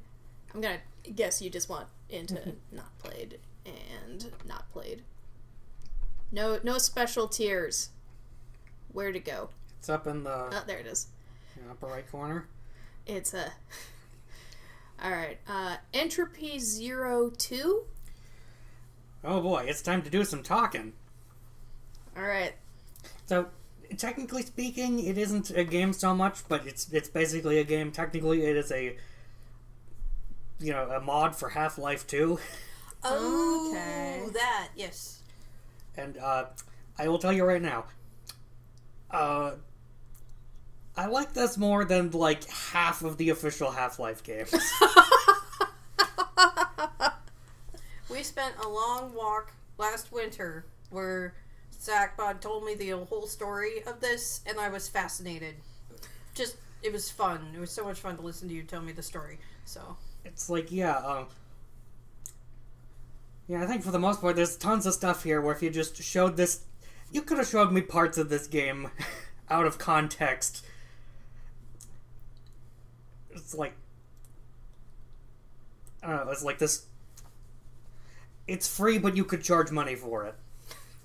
If it wasn't modded Half-Life, you would say go buy it, right? Like, because like it's like if there was a price tag on this, it would be worth the money. It is like I feel like it, not just in terms of personal enjoyment. I feel in a lot of ways it does just kind of rival quality of official Half-Life products. Where do you go? That's an S tier. I can't put it anywhere else. Dang. I Good job, unapologetically say that it's one of the best video game mods for anything ever. Damn, high praise, high praise. Yeah. I can believe it from what I remember of the storytelling. For me, that's not played. Say, love Half-Life, but haven't played the Entropy Zero mods. Should check it out. Yeah, the first one is it's kind of a mixed bag. I think it's pretty good, but has some downsides. While the story of Entropy 01 is referenced, it just has a lot less, so actually playing it is not necessarily a barrier to playing 2. But they are both available on Steam, so... Cool. Alright, next up, we've got Wilmot's Warehouse. Wilmot's Warehouse is it's a little puzzle game, I guess. I mean, I don't know. It's more like a resource management kind of thing. You're a little white block, and you are taking all the stuff that comes off the truck and putting it into piles so you can find things when people ask for it. Basically, I don't know. It's a fun little game. It's I don't know. I was gonna say I've been having fun with it. It's a little hectic. Some of the Half-Life games are also mixed bags. Yeah. I'll take your word for it. I've never played one. But they're cute little logos for each of the products. They like don't have names or anything like that, and even though the sections are timed by going into the Steam guides, somebody had a hint that just changed everything. Basically, if you organize all the stuff by the background picture on the logo, by the background color on the logo, you divide everything into 6 easy sections, and then it just makes everything so much easier. It's very doable, even though by the end you're sorting out 200 different kinds of things. Jeez. So, yeah. What tier is this? This is B tier. B tier's best tier. Yeah. It's fun. It's nothing to write home about. It's just a simple thing that's fun. Alright. Let me go slap that into the have not played tier. Mm-hmm. You haven't been scared of like anything except vaguely Noida so far. So congratulations on your bravery. Yeah, if we were counting modded Balatro, that would be in there. I'm scared of modded Balatro. I need to unmod it. I'm not having as much fun, which is wild. Maybe number too big. Too big of number. Make me feel very small. What? I don't have hours for it to calculate the hands. Oh, yeah. No, I can't sit there that long. Making huge-ass numbers in Cookie Clicker is the culmination of a long process and is expected to be there. When you do that in a single hand of Balatro... I literally played a hand that was still stuck on the first card, and it lasted an hour. Oh, that's no fun at all. No. I don't need the number to go that big. So anyway, where were we? We're about to getting get ready to for Final Final Profit. Oh my goodness, Final Profit. Okay, so I found this game for Tiny Game Tuesday because I'd noticed like this trend where RPG Maker games typically either go for like a big like emotional punch or are just the most unhinged things ever because the barrier to entry is relatively low compared to other game engines. So you can kind of do whatever you want. Yes, enthusiastic. Let's okay. Before we go like any further into this, if you've listened to the podcast, you know this is an S tier game. It's definitely these aren't organized, but it's definitely above Balatro for me. Okay. It's a shopkeeping sim, but it's also an exploration game. It's a heavy critique of capitalism. It's, if you need it to have fishing, it's got fishing. Oh my god. It's got the most imaginative take on fishing ever. Oh my goodness. But yeah, the jokes, it's just like, and really, something I haven't talked a whole lot about when we've talked about Final Profit is the vibe. Like, the vibe of the different places. Like, when you're in the country village, the sounds are relatively quiet, the music's quiet too, and you get into the town, the first town, and it's a little noisier, especially when you're outside. The music is, the music or the shop or in the street, it gets kind of loud, it's kind of overwhelming, and then you get to the city, and it's insane. Like, everything's so busy, but everything's so quiet. Like, That's it's like true. Everybody's doing their own thing, and it's isolating. Like, my goodness. So when you gave me the hint to walk in the middle of the street to not get hit by cars, I about died. Well, okay, I stopped dying because I walked in the middle of the street, and I've just been getting hit by cars, and this is capitalism. Okay, you finally get to a place where there's cars. There have been no cars the entire rest of the time. You walk into the Capitol, all of a sudden there are cars, and the cars will hit you and then swear at you for getting in the way. Uh-huh. Good luck getting my insurance details. Just on the jokes. Business, yes. Sovereignty established. Jeez. Yeah, it's just the layers. You just feel like no matter how much you find out about what's going on or explore everywhere, there's still more. The developer shared another choice tree chart recently, and there was options on there that me and my investigation still hadn't found yet. And I'm like, how many details did you put in this damn game? Just commit insurance fraud by running in front of the cars. Ah! Business! Yes. Getting run over by cars! Oh, yeah. Alright, what tier are you putting this in? Oh, that's S tier. Yeah. It doesn't even need to be said. It's like, oh my god. Oh. It's so good. There's so much here. I've sunk like 90 hours in at this point. I don't know. I don't keep track. Yeah, because you're not using the itch launcher, you can't keep track. Nope. Especially because then our time would be shared. Yeah. Oh. But thank you, Mana Brent, for creating that. Yes. Mm-hmm. I think he follows me on Blue Sky. Do we need a yearly stream playthrough of Final Prophet now so we can see all the endings? No. So just put it into haven't played it, or... Mm-hmm. Okay. He's not scared of Final Prophet. Now we know. Okay. It's good to know. So, it appears the next one up on my list is Frog Detective. Frog Detective! All three of them. All three of them. We're just putting them all together, much like we did for the episode. Because while they can stand alone, they are best together in sequence. Yeah. For sure. Mm-hmm. So yeah, he's a frog, he's a detective. He's a frog detective. This is a great game to play, with your kids, with your family, and with your very drunk friends. It's like, yeah, this is a top tier play together game. Gonna have an achievement hunt for Final Prophet? Well, if I get it on Steam, maybe. I have it only on itch, so... But Frog Detective, like we've been saying a lot these past couple months here, there is not another game on this list that has been so fun to voice act. Oh, yeah. Above and beyond, every character is interesting enough that whatever voice you give them just adds to the comedy. And it's so silly. It's silly without being insulting to the players. Mm-hmm. Yeah. Crime isn't real. What do you mean? It's Frog Detective Crime Solving Agency.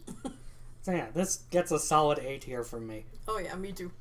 Yeah, I think we're all in agreement that this is an A tier game series. Frog Detective is simply delightful. It's simply delightful. Collecting options as we speak. Don't stress out, Wurmple. Don't. I know it's really, really hard for you not to stress out, but don't stress out.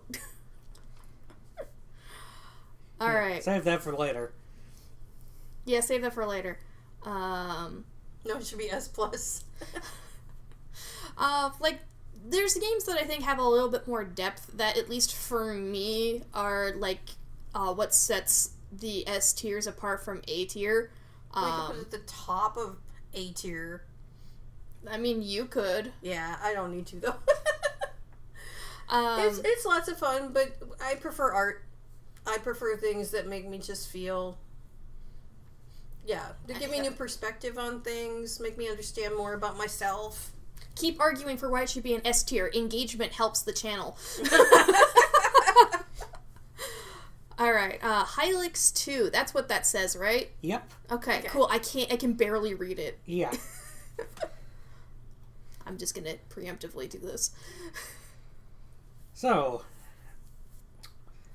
it's like over the years I've had a few, sort of experiences with, like, turn-based JRPG games. This is, like... It's like, yeah,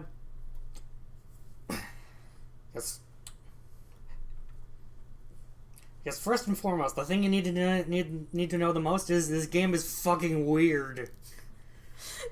It is one of the strangest things I've ever seen. So, like, remember how we were talking about how weird Kentucky Route Zero is? Now, like, put that into the D tier of weirdness, right? And then you put this way above it, right? It's like, a lot of the imagery you see in Kentucky Route Zero is stuff you're gonna recognize in strange spots. This is the most... It's like, the game's art style is made out of claymation, and it is just so fucking alien. Oh, wow. There's tons of things that are just completely up to your interpretation as to what it even is you're looking at. It's like, the dialogue is just so odd. It's like, the art style is just like nothing I've ever seen before. And the gameplay is just like... It just comes at the whole JRPG, sort of formula at a strange angle. It's like, you don't level up in a conventional sense. You collect meat from, fallen enemies and then put it in a meat grinder in the afterlife to boost your HP. This game is on my list of things to experience. Woohoo! And yeah, unironically, we had an absolute blast playing Frog Detective. Anybody who says that game's just for kids is totally missing out. Frog Detective has silliness for people of all ages. Well as a dubious life lesson in each one. Where should I put Hylix 2? I think it's another one where it's just kind of on the fence between being an A or an S tier. Okay, should I put it in A tier? Yeah, A tier. Alright. It's like... I feel like it's one of those games that's just like... The surfing size is just a little too small for me. I feel like it's kind of reaching its peak when it ends. But at the same time, its balancing is so strange that it's like, I don't know that it would be able to carry on, plus making more, amazing claymation assets. It's like, the art style just puts a huge amount of work into the game's development. Yeah. Yeah, it's like... Yeah, I suppose just one closing note is like, yeah, the soundtrack is top tier. It oscillates between just being, damn good listenable music and just being just such odd ambience that fits the game so well. Yeah, you shared me some from the first game to put in my relaxing music, and I'm like, okay, this could be considered relaxing. It's definitely weird. I don't know if I shared any from the first one. Was it okay, might have been 2 then, okay. Yeah, I've only actually played the second one, can't vouch for the first one, but... okay. Then, forget I said it. Second one's great. Recollection. That's one of yours, right? Yeah, it's one of mine, and I'm trying to remember where...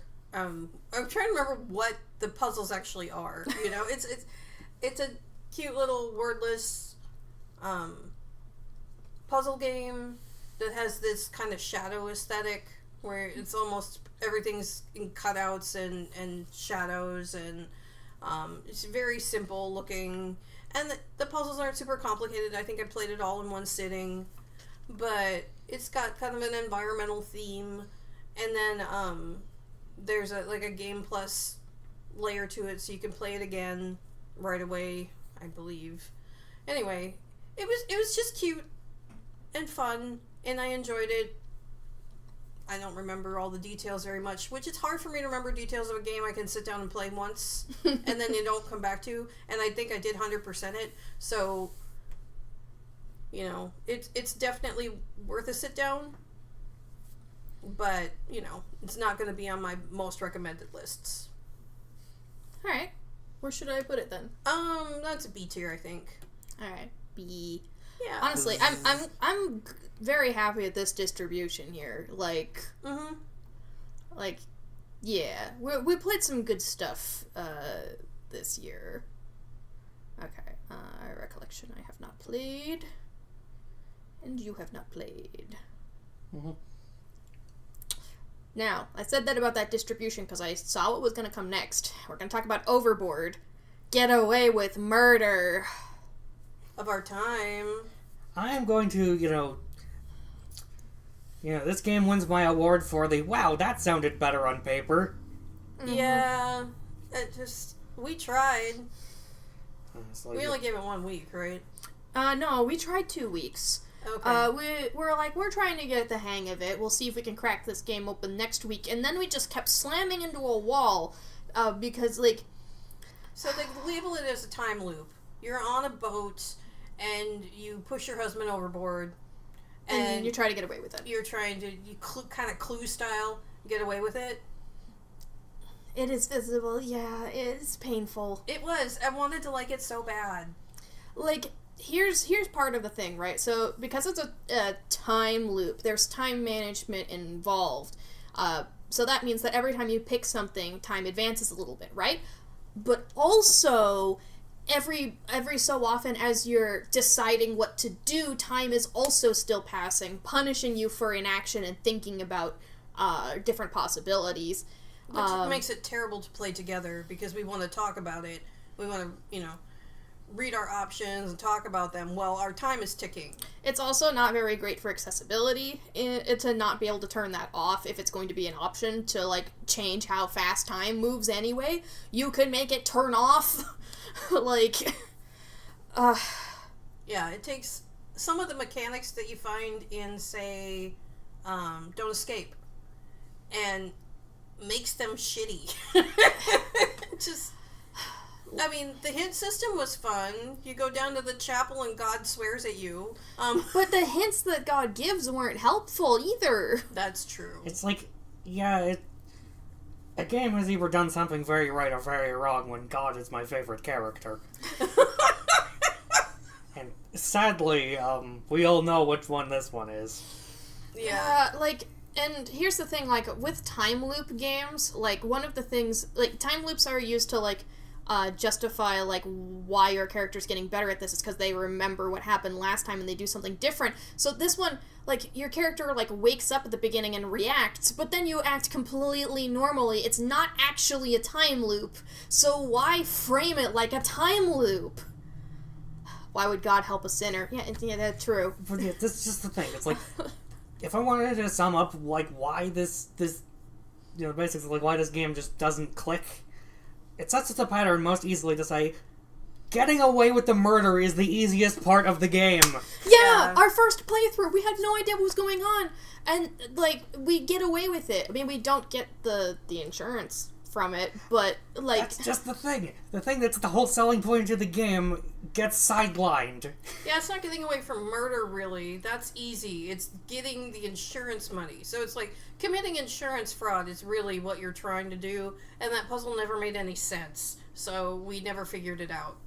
Mm-hmm. And it wasn't worth having to sit through all the dialogue over and over and over again while, not figuring out what our options were at any given time. And it's just, the presentation was just... So there's also this part, right, we were almost to the point of, solving an actual puzzle in the game, okay? You're trying to drug somebody's drink, okay? Oh my God. And, they're labeled as your drink and her drink, and basically what you have to do is, constantly distract her, and so you have to get each of you a drink, swap the drinks, put the drugs in the drink in front of you and stir it, and then swap the drinks back without her drinking from that drink. But they label them both as hers and yours, and we're not sure ever whose is. They don't keep it consistent. We don't know if it's. Do you mean the drink sitting in front of her, or the one that was poured for her? It's they're willing to visualize some of these things, but they don't. It's there's not enough clarity in the information. And also, there's many times in this game where there's more than 3 options, but it only shows you 3 at a time, and sometimes those aren't consistent. It's it randomly goes oh, these are some relevant things, and it's cool, what if I want the one that's not here? Yeah. Have it was more frustrating than fun, for sure. Mm-hmm. Oh. We wanted to like you. You sounded like you were going to be so much fun. Here, let me start this off by putting it in D tier. We couldn't finish. No. We couldn't finish. At least with Genesis Noir, we finished. Yeah, and we were rewarded with interesting cutscene stuff when we did. Yeah, there was some more very stunning visuals at the end of Genesis Noir. But just do a taste test to be sure you have the poison. We actually did that, and then we got arrested. Yeah. So that part was funny. We only poisoned to fall asleep, not to kill. So, yeah, we just knocked ourselves out. And then we wake up with like, oh, we failed we were again. here to defend ourselves, so now we're going to jail. Dang. Yeah, it's like the look, dolphins bit would be Oh, that was hilarious. would be the highlight of the episode if this game was getting one. Yeah. Sadly, that wasn't enough to carry it. Yeah, the whole one of the excuses that your character has for pushing her husband overboard is like, oh, do you see the dolphins? Poof. And then any other murder you do, you can go, look, dolphins, and just shove them overboard too. And it's like it's very funny. I would love it even more if it was in another game. Or they fixed this one, but So yeah, that's definitely that sits comfortably next to Genesis Noir for me in terms of enjoyment. You as well? Oh yeah. Okay. Yeah, it's unfortunate. It was trying something. Alright, Risk of Rain returns. Well, it's like... Do you want more? Yeah, I need something to drink. At the very least. So at its most baseline level, it's like the original Risk of Rain, except it's, less buggy and has more stuff in it. Wow.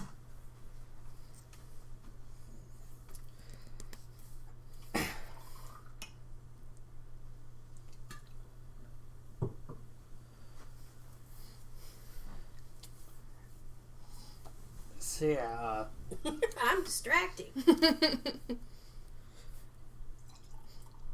Just a little bit. So Risk of Rain 2. No? Oh, Risk of Rain Returns, right? They're different. Yeah. So yeah, Risk of Rain Returns, so remake, original has stuff, more stuff, works better typically. So yeah, basically, the whole thing with Risk of Rain is that you're, dropped into this, not so procedurally generated level. You need to fight enemies to gain money to open chests that have items in it that make you stronger. Those items stack, make you more powerful, and then you move on. You farm enemies, get stronger, defeat the stage boss, move on to the next one, and then you either go confront the final boss or just loop forever. It's like, yeah, all the while there's this, the mechanic of, difficulty ticking up over time. The longer you spend in, the longer your enemies start to level up. So yeah, I think biggest issue I've had with, both, the original Risk of Rain and the remake is that it feels like enemies are just too prone to outpacing you and getting bullet spongy. It's like the teleporter bosses and subsequent loops just get tedious from how much health they have. It is definitely like one of the only roguelikes I've heard of that has the endless unlock before you beat it. Like, yeah, it's like, yeah, there isn't an endless mode, it's just you choose to progress to the last stage or you don't for a loop. Well, I guess, actually in Risk of Rain 1, it's like, yeah, after you reach the final bit of the stage progression, you can either move on to the end of the game or just keep looping. But anyway, yeah, it's just... Yeah, what Risk of Rain Returns does better is just the fact that it lets you just kind of scale the damage you take and deal, so... There's more customization options. The bullet sponge thing can be addressed, so... Yeah, and there's like side mode for extra unlockable abilities and items for the characters and stuff, so... To be fair to the game, most of the bullet sponginess comes from looping. That's not my experience, unfortunately. So much of it just kind of comes down to you're desperately kiting away from enemies waiting for your abilities to recharge so you can take a small bit of their health off. So I just put the incoming and outgoing damage up an extra 50%, and usually that just makes it fine. So yeah, I don't know what else to get into. Anyway, yeah, I have my gripes with it. I think Risk of Rain 2 is a game I prefer more. Of course, the whole Gearbox acquisition has made that real complicated, but... Anyway, so I can stop talking about this. It's definitely an A tier. Alright. Wasn't sure where I was going to go with an explanation like that one. No, You're allowed to have big feelings about a game you like. Mm-hmm. Yeah, it's just Risk of Rain 2 changed hands of developers and it got real awkward, but they're working on it. Huh. Interesting. Alright. Next, we've got the Saltsea Chronicles. Which I wish we could say more about. Yeah, so we started playing this game, fairly soon after I started, volunteering. And, we realized how slow it was going to be, so we would need to play it on more days. But I was just too tired to play it on more days, and so we had to put it on the back burner. We never even got off the first island. Yeah. So it's one of the main things you'll be doing in this game is making dialogue choices. It is how those dialogue choices are presented to the player that makes this game difficult for us.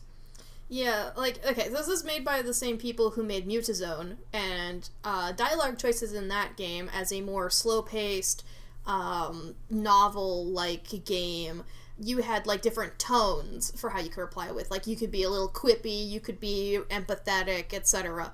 Saltsea Chronicles takes that same approach, but that doesn't work as well with us playing together because these are going to have different impacts on your playthrough and get you different items because this is a very, very different game. And that makes it a little weirder to actually make choices. Yeah, ultimately it's, supposed to be about, your choices matter, but sometimes you don't even get a tone indicator for what you're choosing, if I recall. Yeah, it'd just be this character speaks up, or this character speaks up. Or just a theme of the thing you'd say. You don't even know who's going to speak on the matter. Uh-huh. I think it's as I described it, it's this game, this game asserted itself as a choice paralysis demon. Yeah. Kind of. It's so many choices. You're just expected to make all these choices, and they're not very informed choices in a game where choices matter. And it's okay. It's the thing this game's kind of suggesting or promising to do with, just having choices in this overall sounds genuinely interesting. It's I feel like there's a lot about this game that I actually, do already like. There's just that one thing that's holding me up. So, yeah, we need to try again. And, so for me, it's liked but not finished. Yeah, this would go in my other sort of... I don't know, I'd just be tempted to say this one's just kind of inconclusive. Because I don't have so much less, Choice jump scare. It's I've played a good bit into Kentucky Route Zero. This game, I don't even feel like I've really started. Yeah, so that's why I just made mine not finished and not, any value attached to it. I just feel like the version of not finished I have for those two games is starkly different enough that I felt the need to categorize them separately. Mm-hmm. Now, while that might be a game might be a choice paralysis demon, Slay the Princess has so many choices, but at least they're generally pretty well informed, Like nothing else, and not knowing the consequences of your reactions is kind of part of the game. Well, no, that's the fun. That's definitely the fun. Yeah, who knew that if you choose to flip off the princess, something different would happen than if you didn't? Go figure. Holy moly. Yeah, and if you don't know what Slay the Princess is, where have you been? Uh-huh. Well, we could just say, like, you know, you're on a path in the woods. And at the end of the path, there's a cabin. In the basement of the cabin is a princess. Throw the knife out the window. Yeah! Yes. Throw it out the window. The window. The window. The dark cabin window. My goodness. I gotta put this into S tier. There's just so Yeah. much content in here that if you, like, if you like seeing how your choices matter, Slay the Princess is, like, the way to do that. Holy moly. Yeah. Is so good. Because, like, it has choices matter, but also there's, like, an element of, like, because of its inherent replayable nature, you also don't have consequences for your choices that, like, make you feel cheated for how you acted, right? Yeah, this Yeah. this game quickly You're puts you into encouraged. a position of experimentation. Yeah. There is no window. Sometimes, yeah. Sometimes You're there's actively no- encouraged to just try again. Try something, try again. Again, and they do a great job with that. And the more you tick off the narrator, the better! Yay! Oh. Oh, contrarian. Alright, where do you put Slay the Princess? Oh, I could just scroll up to the top of the... Mm-hmm. The window. It's like, yeah, I'm not entirely sure. It's like, it's definitely like either an A tier or an S tier for me. Alright, those are typically put into A tier for you. That feel okay? Yeah. Okay. And for you? S tier for me. Yeah, it's like, Oh, yeah. Yeah, Contrarian Gang, rise up! yeah, I mean, the Contrarian's S tier, but it's like, yeah, I don't know. I don't know that I like how easily I put it into the exact same category as Outer Wilds for me, but it's like, yeah, it's not there for me personally, but it's like you put it up in S tier, I know what you're talking about. Yeah. Absolutely. Alright, Sonic Frontiers. Sonic Frontiers. Which I have not played. So, Yeah. Neither have I, if you believe it or not. Sonic Frontiers, aka Breath of the Sonic. I can see why you would call it that, yeah. Yeah, notably, if I want to get into genre stuff, it's like, it's a more open world Sonic game than has ever happened before, but it's technically more of an open level game because there's distinct areas that are completely cut off from one another. Another thing to say about this game, which is, you know, both a major thing about it and why I compare it to Breath of the Wild, is its, you know, somber tone. I can say this game is pretty good at setting a somber mood, but it is excellent at shattering it.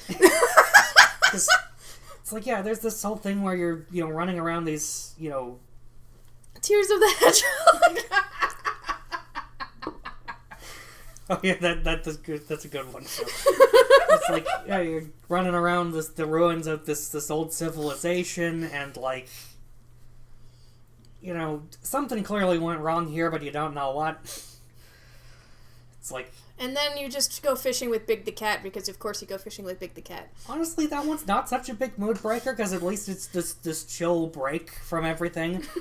And it's like, it's not even the bit where you go into, like, cyberspace and replay old 3D Sonic levels with, like, drum and bass music. It's like, I feel like to separate that off enough, it's just a bit where you're progressing through things and having some moments with characters that just turn into minigames that have fucking minigame music. It's like, it suddenly just switches to, hey, let's play this fun game in the middle of this, you know, mysterious, somber Sonic adventure. And it's like, there's this one bit where you're trying to get into this secret, get into access to this, like, facility in a volcano, and you get in there, and it's a fucking pinball game! It's almost like, if you could get, like, Koroks in boss battles, right? Kind of, except more obtrusive. I will be right back. It's like, I don't know how much I want to get into spoilers, but there's just this one bit that's so funny where it's trying to have an emotional moment, have this montage at looking back at all the stuff that happened, or Yeah, there's one character reflecting on emotional moments, worried about the future, and I don't want to spoil it, but it's just the specifics, but it's just so fucking hilarious. what happens? What happens after it? You don't need to go into details, just tell me what happens. It's just a montage of two characters sitting in place talking to each other with the sad music. So that's it? It's just a montage of just characters sitting and staring, or like... Just standing together and having dialogue. Except to this incredibly sad music that's supposed to move me. I just started laughing. Sonic games always struggle with emotional impact, I feel. I think a lot of the time what takes you out of it is the fact that it's a giant blue talking hedgehog. It's like me, I can get past that. It's like I'm one of the weirdos who can... Sonic is not the part that makes it hard for me to take this seriously. I think the surprisingly, surprisingly, deep and involved themes of Sonic CD is one of the reasons I love that game so much, and it's my favorite fucking video game. But this one just doesn't hit the same. It's like, having a more serious tone and whatnot is, a much more driving force in this game, but sometimes it just doesn't, and it just executes it in hilarious fashion sometimes. It's a tonal mess, and that's part of why I like it, but also part of why it's not S tier. Yeah, it's like, ultimately, the transition between gameplay styles was... I think overall this is a winner, but has a lot to be desired. I'd love to see what they do after this one, so that sounds like an A tier. It's a B tier. It's a B tier? Okay. It's a B tier. Alright. Always get Sonic Frontiers confused with Sonic Forces. Fortunately, there's a big difference between those games. It's like, I haven't played Sonic Forces, that's another one that tries to have a serious tone, but from what I've seen of it, it's like, I wouldn't categorize that as one that actually ever works. No! Oh. Alright. Smile for me. That's right, chat. Smile for me. Oh. Okay, so, do you like, the silly NPCs of Frog Detective?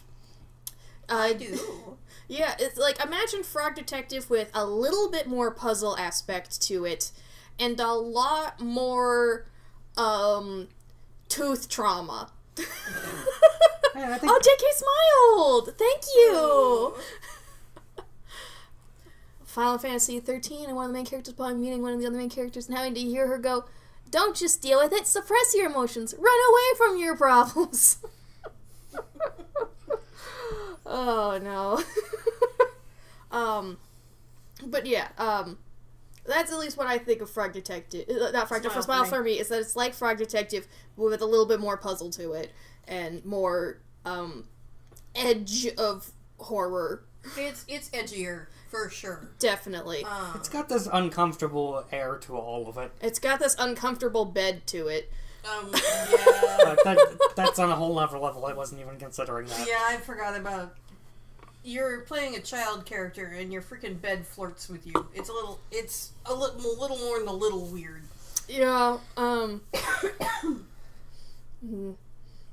it's, like... Oh. Yeah. Final Fantasy's fucked up. Yeah.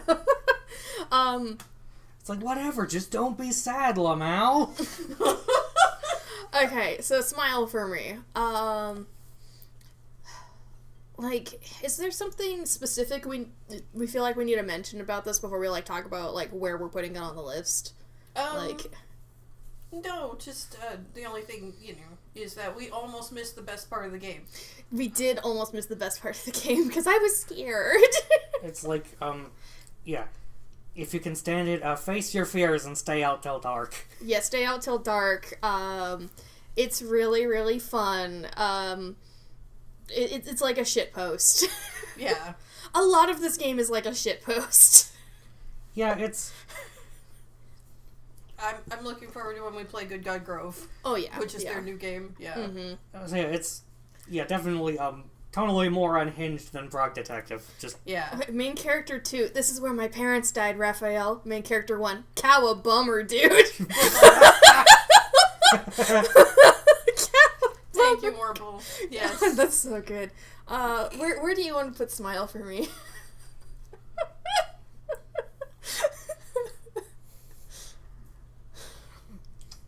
I don't know. I think it's kind of like... Put it in a... You know, an upper B tier for me. Alright, B tier, B tier. Well, I can physically put it upper. It's like B tier is best tier. So B tier is best tier. Yeah, I think it's a solid game. I just think, you know, there is... It's like you have to recommend me I had to recommend games of like even a similar style. There's probably other ones I'd pick before that one, but I definitely wouldn't say you shouldn't play it. Oh yeah. Same for me. Okay. I certainly can't say I like it better than Frog Detective. Weirdly enough, I can't say the same. Really? I think that they're like the puzzles themselves and like how they incorporated like some mini game aspects are like are just like enough that makes me put them like a similar value, except for the inventory crimes. Smile for me has inventory crimes. It does, yeah. But I think it's an A tier. Okay. Next I'm up. sorry, Frog Detective 3 has scooter action. I'm Yeah, I didn't get to play the scooter, so like that part doesn't stick out to me. So like, maybe I would rate Frog Detective higher if I got to play the scooter. So maybe someday. Okay, Wilmot Works It Out. It's the other Wilmot game. It's the other Wilmot game, yes. This one is all jigsaw puzzles all the time.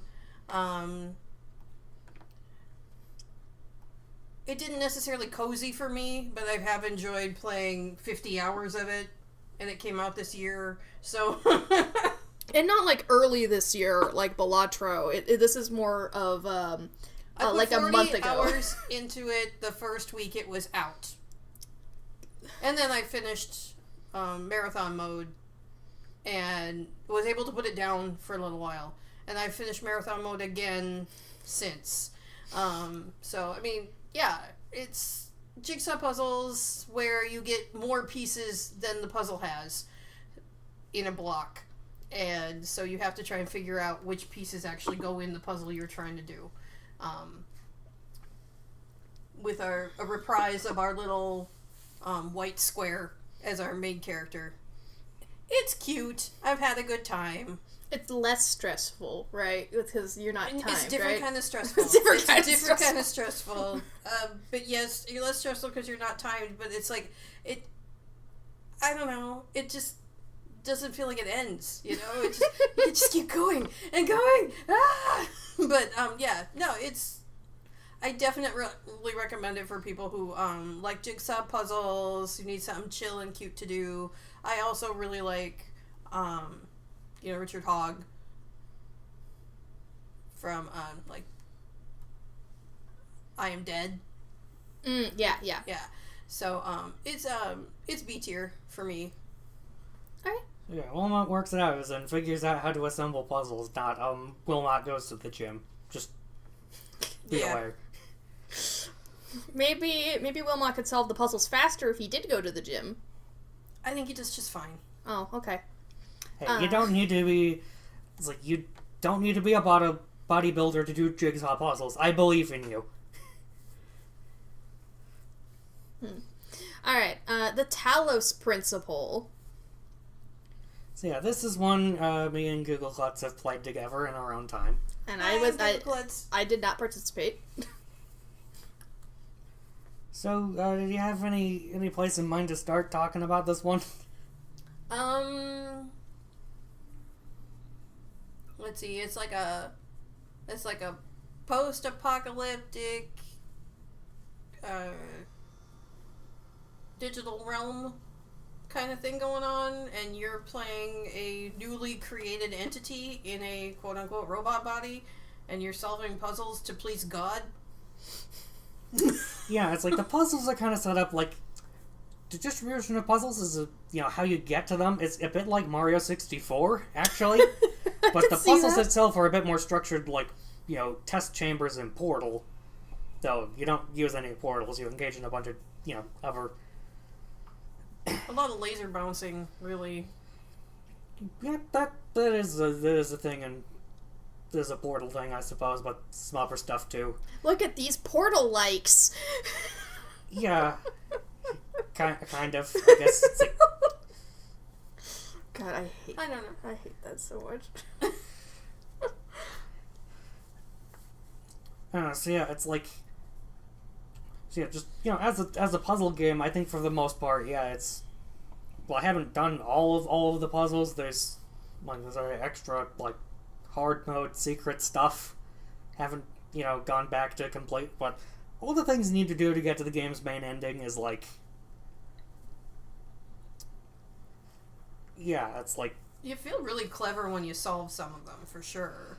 It's like ultimately, yeah, I think for the most part, I think aside from like one of those puzzles, leaving and coming back was enough to figure out how to solve them. Yeah, and there's a ton. There's a ton. It is, it's stories sprinkled in a puzzle presentation game. So yeah, it's like, the other major thing it does is its existential themes. Which have been done better in other places, in my opinion. But it's not bad. It takes itself a little too seriously, which isn't the worst thing a game can do. Yeah. Takes itself a bit too seriously. Don't know that I really agree with a lot of its takes. Oh yeah, for sure. Especially where they're trying to assess what kind of person you are. That okay, fine. And I know you're not supposed to, and all that's done with unreliable narrator stuff going on. But yeah, it's just this kind of thing where I bumped into a lot of situations where I had to play a character who distinctly was not me. And, I was kind of asked to embody them to answer personal questions. Yeah. Meaning they didn't give us any answers that we liked. So, yeah, anyway, as a philosophical experience, absolutely did get me thinking about a lot of things, but unlike a lot of others I recommend, this one did not shatter your reality. I feel like I understood a lot of things I already believed a little bit better.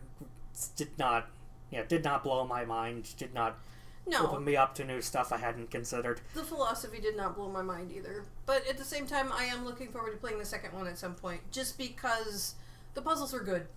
It's a very well made puzzle game. If you pay, if that story is not your bag, the puzzles might be anyway. If you haven't played, I mean, it's old enough now that, yeah. Anyway, yeah. Where do you want it? Oh, that's a tough one. I'm thinking it's a B.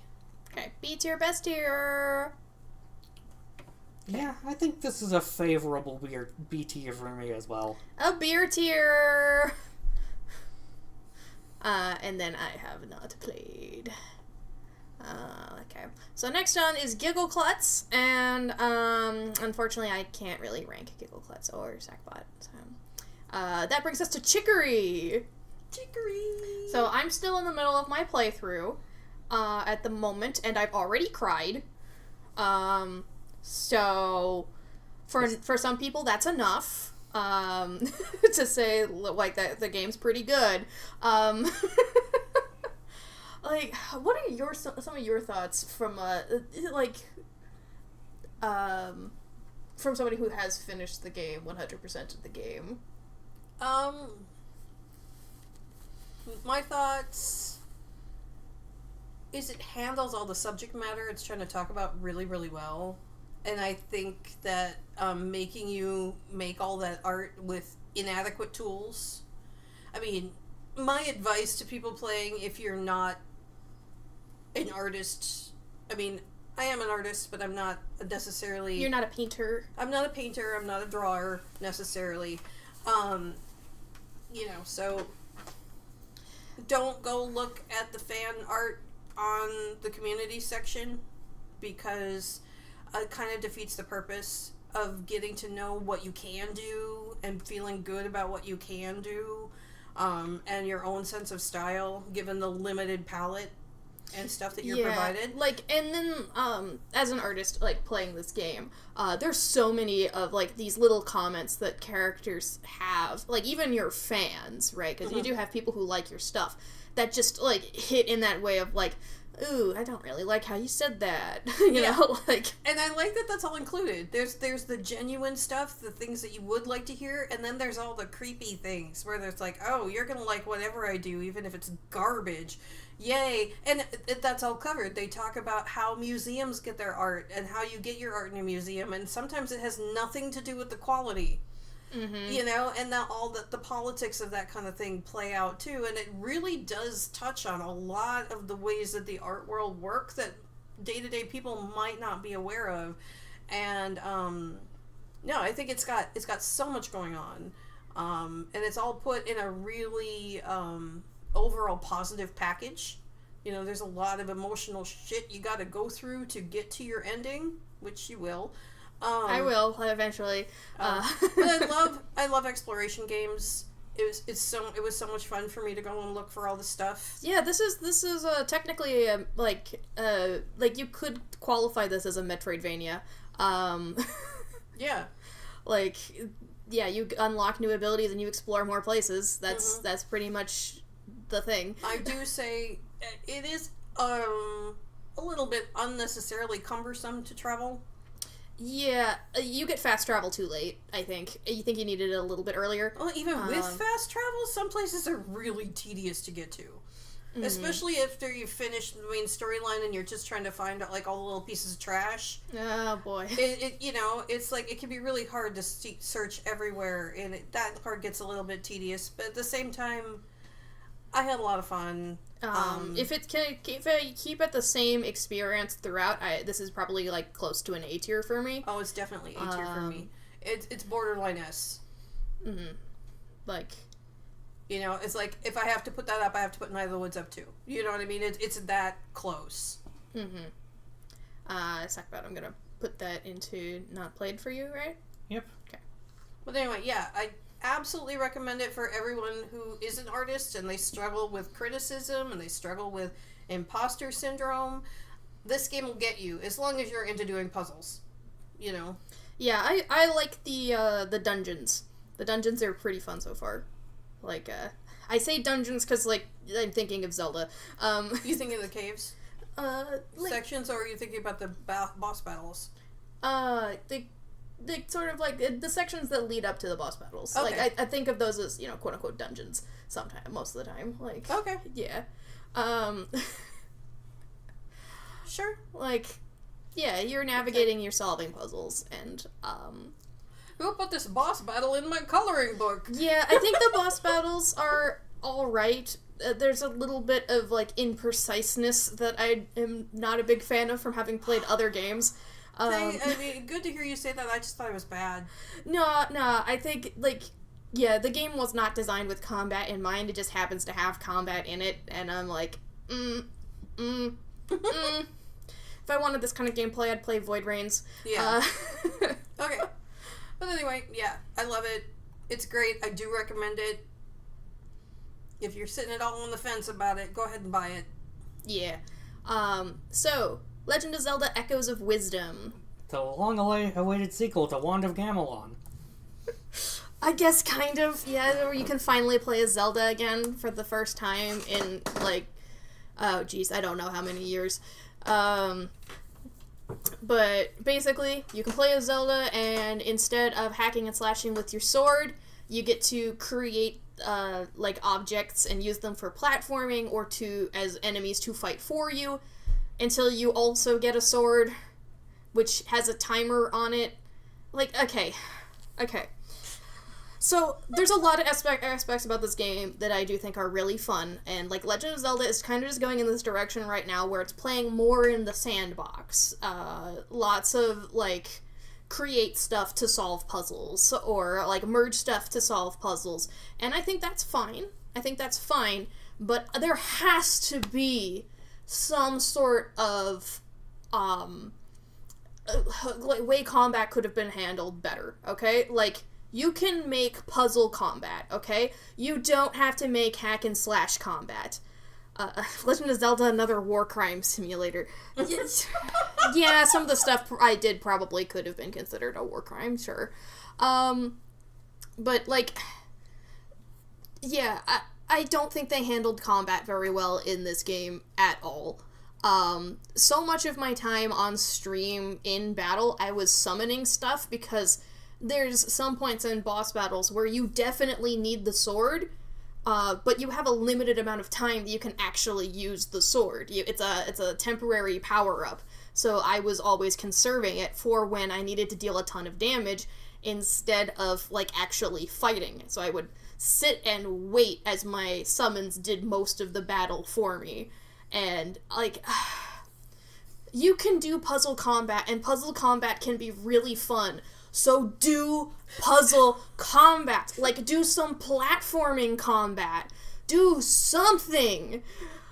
Like, the way that combat is handled in this game just makes me feel like you could have had Link do this. You could have made a combat system that's like, yeah, this is how Zelda fights. But instead, you made a Legend of Zelda game that happens to have you play as Zelda, and you still fight like Link. And I'm like, come on. It's a B tier. I had a lot of fun, but I know you never talked about it with us, so it didn't do much for you in the face of Breath of the Wild and Tears of the Kingdom. So. Like, one of the things about Zelda is that, like, she's supposed to be, like, very magical, right? Like, it's not just the fact that she holds a piece of the Triforce that makes her strong. She can, in most iterations, also do magic. Let us play a Zelda who can do magic. Like, yeah. You can still have most of the stuff we need to do involve summoning stuff with the staff. But maybe can I, like, make a fireball sometimes? Please. Don't just, like, okay, right, you also get some other stuff, like, with your sword powers that does make you even more Link. You get a bow and a bomb as well, and those are still on the timer. So sometimes you do need those power-ups to solve puzzles, but you're still on the timer, and it's so annoying. Oh, I hate the sword so much. It's okay. You don't have to play anymore. I don't have to play anymore. Just grabbing all your enemies and waterboarding them. You know, maybe I would have had more fun if I'd done that. Maybe I would have had more fun. You don't need special tiers for this. You just need a not played, right? Yep. Oh shit, now it's Trimps time. Okay. How much would you say you've played Trimps? Well, so there's a lot of time where I leave Trimps closed, okay? Because, you do need to micromanage some aspects of it. So it's not just, like, leave it running in the background. There are some times where I'm leaving it open and I'm waiting for them to hit a certain point so I can change something. Because, okay, it's not a clicker game. So it's not like Cookie Clicker where you, like, mash and stuff happens. No, you exist, so you can, like, gather some resources, and that's just a click of a button, and then you passively gain resources. And you are, you have this army of Trimps. I think it's short for Trained Imps, I'm not sure. And you make an army of Trimps that go and fight across the world automatically on this, like, little grid, and they just, like, beat cells, and when you reach the final cell, you move on to the next map. Like, you just sit and watch them, and I have sat and watched them. And sure, you can set up, like, some automation to buy particular upgrades at certain times, or like set up a schedule for your trips to leave this particular map and instead go to a different set of maps. And then there's also like an auto battler tower system that's basically you create the world and like enemy imps start climbing it instead, and you have to beat them, so you kind of like have the reverse gameplay. There's a lot, but most of it is just sitting and watching it. And I have definitely sat and watched it. And honestly, it's a shameful amount. I have 1,400 hours in it now, I think. God. Again, almost half of my entire Steam playtime this year, which means it's even a little bit less since Final Profit and other itch games, or, but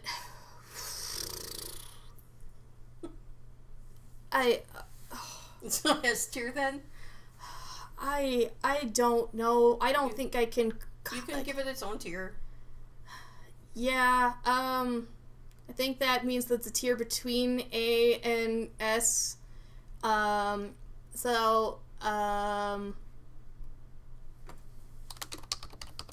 Whoops, that's invisible. Go. Tramps.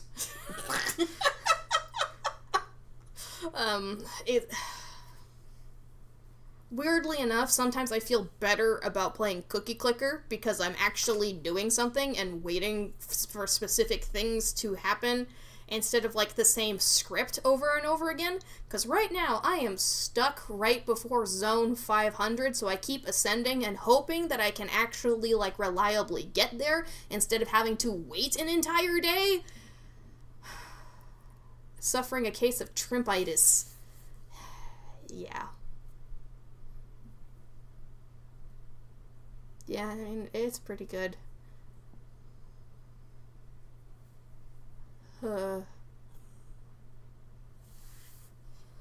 Alright, okay. There's two more games of mine here. Do we want to jump ahead for something else quick so I'm not just talking about 4 games in a row? Sure. Well, let's just skip to Spy Fox then. Okay, Spy Fox. It's a humongous entertainment game that we hadn't actually played before until this year. We needed a break from Salt Sea Chronicles, so we just went, well, what do we have? And so then you brought Spy Fox. Yeah, it's like way back when, several years ago, when I realized the humongous entertainment titles were on Steam, it was like, I've never actually played a Spy Fox game before. I just know about it because of the arcade pack. So you decided to get Spy Fox. Yep, and then several years later, we needed a pick-me-up game for our game night, so it's just like, hey, what about this one? And then we played it. It's definitely one of the earlier titles. You can tell. Yeah. They were taken down in their prime, for sure. Yeah.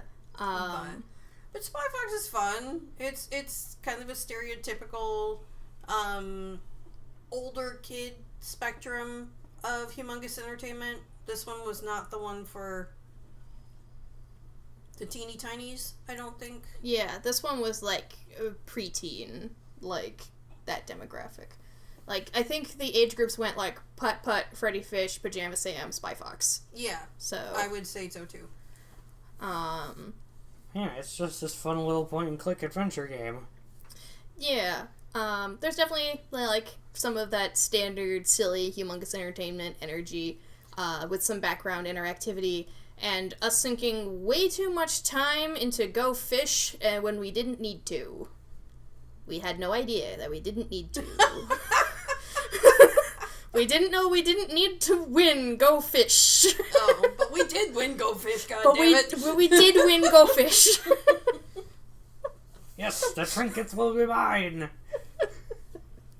I'd forgotten that part, but yeah. We spent like half an hour trying to win Go Fish, and we only gamed for like 2 hours. So the majority of it was Go Fish. Alright. So how do we we rate Spy Fox? I'm putting it in B tier. Like, maximum. Like, there's way better humongous entertainment games. Yeah. Yeah, I think it's a B tier for me, too. The same. Okay. It's like, I don't know, to get in, like...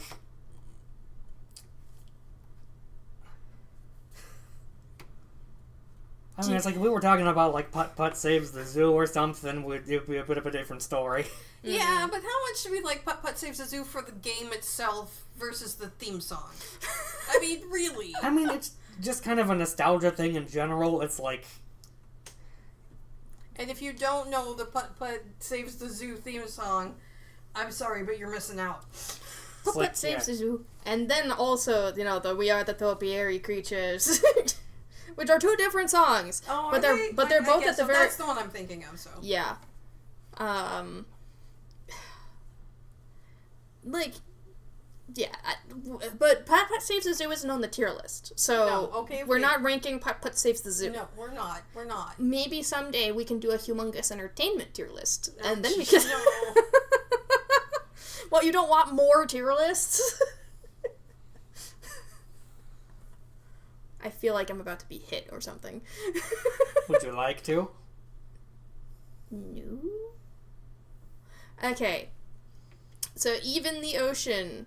This is a Tiny Game Tuesday game that I tried to play a long while ago, but I couldn't because my laptop was being my laptop. But I could play it now. And it's made by the same people who made Anodyne, which is a game that I played fairly early on in my streaming career. Before you had an audience, yeah. Yeah, and like, these people have a way with creating a world that makes me think and get engaged, but not necessarily delivering on the gameplay aspect. Like, the platforming for this game is very jank, and it gets even more so when you realize that you don't have an HP bar. You kind of have, for lack of a better term, kind of like a karma bar, I guess. You get hit by something and it skews the bar in that direction. But the further it skews in one way versus the other way changes either your speed or your jump height. So you have to manage your HP accordingly to actually do the platforming. If you play too far skewed in one direction, you're at risk of dying, and likewise the other direction. So you have to balance your stats depending on the hazards around you. Which is really cool, and I wish it was done a little bit better. Okay. Like, because like that, it's really interesting, and there's some puzzle aspects in it that were also pretty fun. But then like some later parts of dungeons ended up kind of dragging a little bit. Like, I think it's a B tier. Okay. I think it's definitely noteworthy though, and I do really enjoy the experiences I have from this developer, despite thinking that sometimes the game just doesn't click right. Which is a very weird place for games to be in, I think. Where, like, I feel like I get something out of it that's not intrinsically necessarily related to what they're actually giving me. It's similar in that aspect to Before the Green Moon. Yeah. I will definitely keep playing more of their games because they deliver just the weirdest worlds. And you love weird worlds. I You do. love the lore. Yeah. Uh-huh. Yeah. This game does feel kind of preachy, though, at the same time. And, Yeah. it's like, I know, I care about the environment, too. Why are the environment ones so preachy? Because people are so scared. Yeah. I mean, the preachiness is absolutely corresponds to fear levels. It just does. Mm-hmm. Because it's like, you really get into it and, you know, think about what that entails, really. It just seems kind of insane that there's anyone out there who doesn't care. Yeah. I mean, if you have enough money, you don't care because you don't understand the full ramifications of what's going to happen because, oh, I can just sell my beachfront property. Yeah. Can attest Shuckle does love a weird world. Yeah. Fun listening. I'll check some of these out. Princess First signing off. All right, bye. Oh my gosh, it was so nice to have you. Enjoy your dinner. Yeah, Merry Christmas. And, like, enjoy slaying that princess. If you can. Yeah, no kidding. Easier said than done. Alright, let me just slip this in here. Now we've got Witchwood. Which one? Yeah, that wood. Wood. Yeah. Where do we start with Witchwood? Because this is the one that both me and Giggleklutz have played. Hi. Yeah, it's been a little bit. It's Most of your games were like loaded into the middle of it. In like a pretty big clump. I don't have tons to say about them. They're just neat little titles that either I had never heard of, and I wanted to make sure I mentioned them, either to warn you off, or to just say, yeah, it's a little bit of mess. But like this one, it showed up on some indie title. The wood that it's witches. Yeah. You know, the Witchwood. Yes. It's a crafting. There's a bit of a grind to it. Puzzle story game. Mm-hmm. And I had a lot of fun with it. I was sick when I played it, and it just kept me busy and I think out it's of great my body. for that. I think so too. Yeah. So like sitting down and playing it for 6 hours at a time, not so much. Sorry about that. Yeah, it's fine. I did that to myself. I'm well aware that some games are not meant to be streamed. Yeah. Sometimes I have to fight them. Like, really have to fight to actually stream the game. Oh, jeez.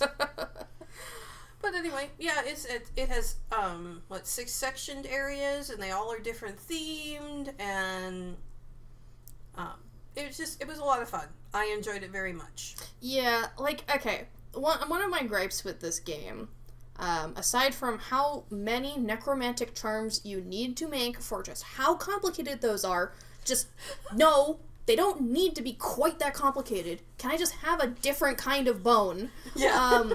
Cusco's poison. The poison for Cusco. The poison chosen specifically to kill Cusco. Yeah. Cusco's poison. One of the things I don't like about Witchwood is that, the areas that you don't need to go to are gated off, right? But they, don't necessarily indicate where they are or have, they just are, tree line, and then when you can go there, the trees in the way disappear. And so you're just told, oh, go this direction, and you will find it. And I'm like, no, I won't! I don't...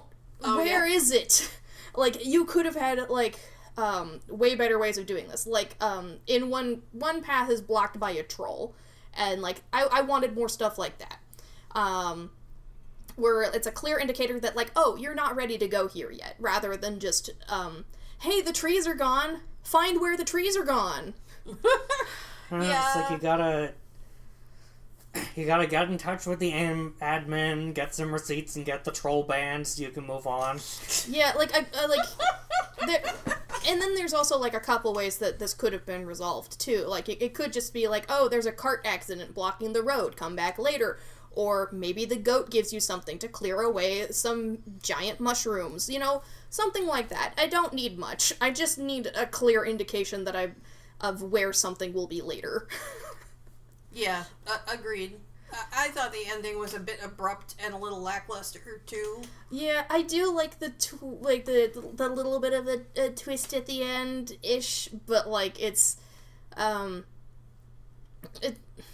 just saying, if you're playing the game for the mystery or the story, don't do it for the mystery. Play it for the crafting. Play it for the running around and the puzzle solving. It was fun. It was a sweet little game, and I like collecting crafting stuff. That was fun. So I'm gonna put it. Yeah, I definitely liked it as much as Spy Fox for sure. Mm-hmm. Yeah, I think it's a lower B for me. Sure. It's too good to be a C tier game. But I didn't exactly love it. Right. There was room for improvement for sure. Mm-hmm. Alright. Warpole, it's time for Rabbit and Steel. You still here, Warpole? I imagine. Yeah, because they're talking the about game killing where Pigeon. the game where I died, the game where Shuckle kept killing Pigeon. I was killing pigeons, not pigeon. There's a difference. It's a single letter. Yeah, I'll give you some pigeonholing. Like, okay, a shotgun. Okay, I get it. Oh, ow. So Rabbit in Steel is a bullet hell based around, it's sort of similar to MMO raid mechanics. So I haven't played a lot of MMOs, and the ones I did play, were not like traditional MMOs where you have raids. They were more like open world explory kind of things. So this was like my first window into what those mechanics are kind of like, and like I think that's interesting. I think it's a great way to allow people to have that kind of gameplay style without the grind, because you can just jump into a run and be ready. And I do like a good bullet hell. That said, I have played bullet hells that I have liked more. Can attest it is similar to MMO raid mechanics. Yeah. I need to play it a little bit more, actually, like, with friends, because I think that's where, like, it's gonna shine more. But I have played it solo. It was pretty good. I think it's, like, on the border between B and A. So I'll put it in A for now. It's a pretty polished experience. I almost bought one of the plushies. The designs are really cute.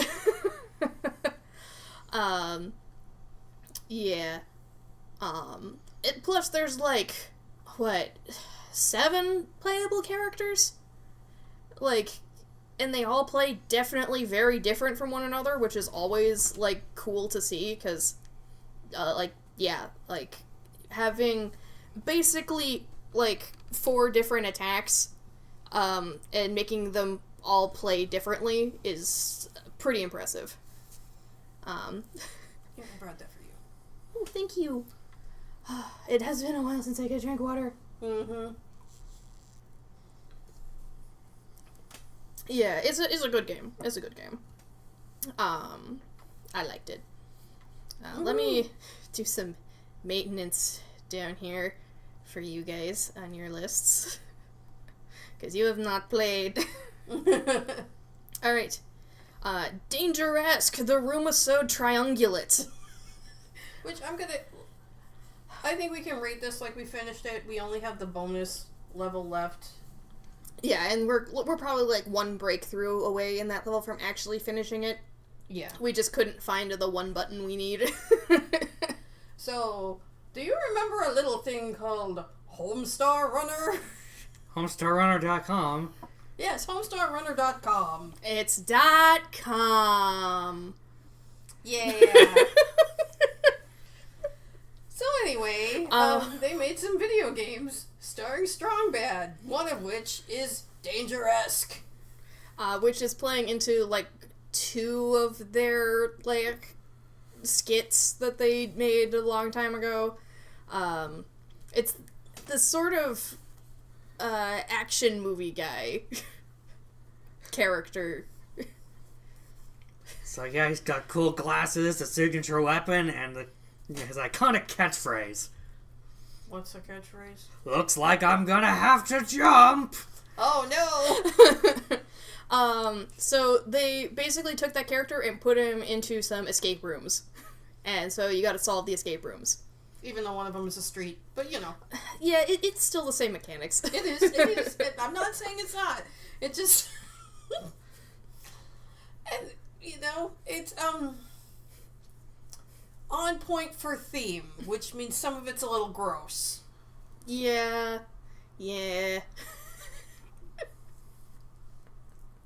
Old point-and-click games were very gross. Yeah, they're kind of like old-style Nickelodeon gross.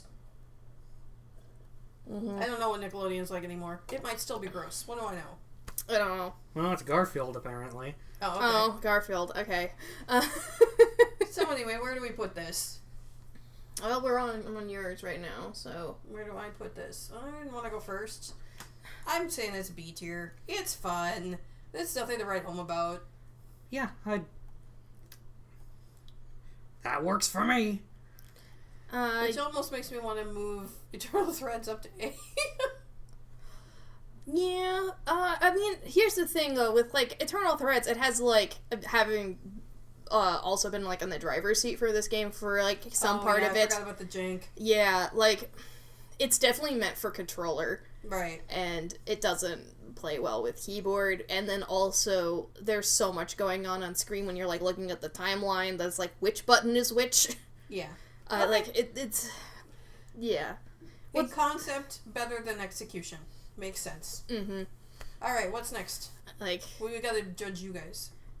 I already did it. We all put it in B. Oh, okay. Right, you said B. Yep. Alright. Okay, so that means the Hex. The Hex. This is another one that's like a preview for a future episode. Because like this is the Daniel Mullins game that came out before Inscription. And honestly, I think set a lot of like the basis for the world, kind of. Yeah, they are in a continuous universe, so... Yeah, like, setting the stage that some video game characters are actors, basically. They're alive, yeah. They're not just pixels. They're not just programming. Which, you know, this is why this game is part of why the Magic Circle couldn't hold up, is because this did things so much better. Yeah, like... It's a great execution of the, what if the game was alive? Yeah. Yeah, yeah, like, I don't know what order they came out, so, like, I don't even know if these, like, games even knew that the other existed, like... Yeah, I don't know how contemporary they are to each other. Yeah, otherwise I would say that one, like, influenced the other in a way that, like... May have, but I don't think so.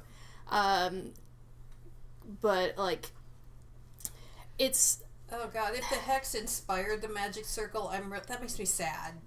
I'm sorry it does. If it did, yeah, that would be, like... It's hard to be super inspired by Daniel Mullins because he just does stuff. And I don't know how you did it, you genius. Like, that said, because this one is before Inscription, like, it's definitely a lot more clunky. The different gameplay genres aren't as smooth. There's definitely some that are handled way better than others. Friends are dragging you away, so you gotta dip. Alright, Warpball, thank you for stopping by! Yeah, good to see you. Merry Christmas, have a good night. Bye! Bye. But yeah, so it's definitely more janky. But, like... It's a little more personable, though. Yeah, you definitely feels more like you get to know the characters more. It's definitely more character-driven. Yeah.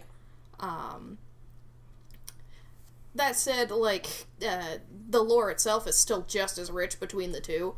Well, yeah, it's like similar lore. I mean, it's continuing lore, so... Yeah, and there's also still plenty of room for theorizing. Just damn. Yeah, looks like another playthrough's in my coming for me. Mm-hmm. Yeah, it makes me really excited for Pony Island 2. If that's, like, coming out this next year, then, like, we're probably gonna play it. Yeah.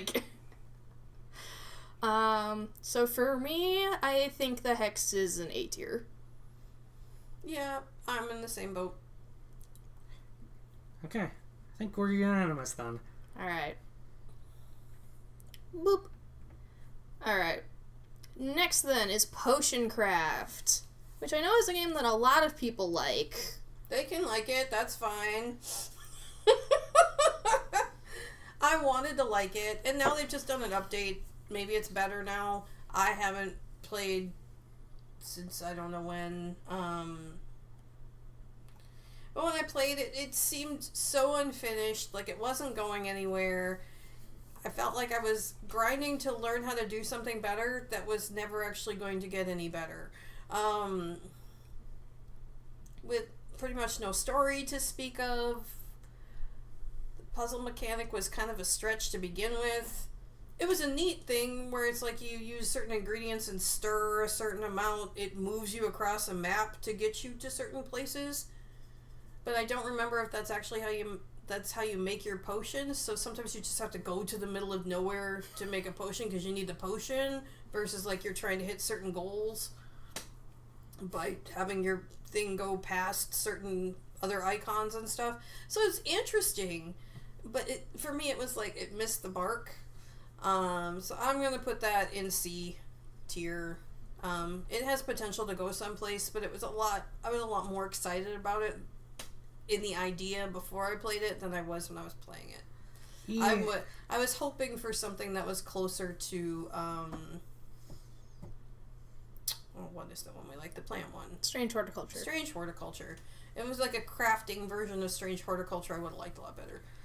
Yeah, as somebody who's seen the game played for, some degree of time, a few hours, it's like I've watched it on YouTube and stuff, it's just like, yeah, no matter what else, it is interesting to see that way of sort of potion making, like alchemy exploration kind of translated into a map. Yeah. I like potions. Okay, so I intentionally have not seen like any actual gameplay of potion craft, and now I'm like, oh, should I have? So that way I would, instead of like wanting to like play it someday. I don't know.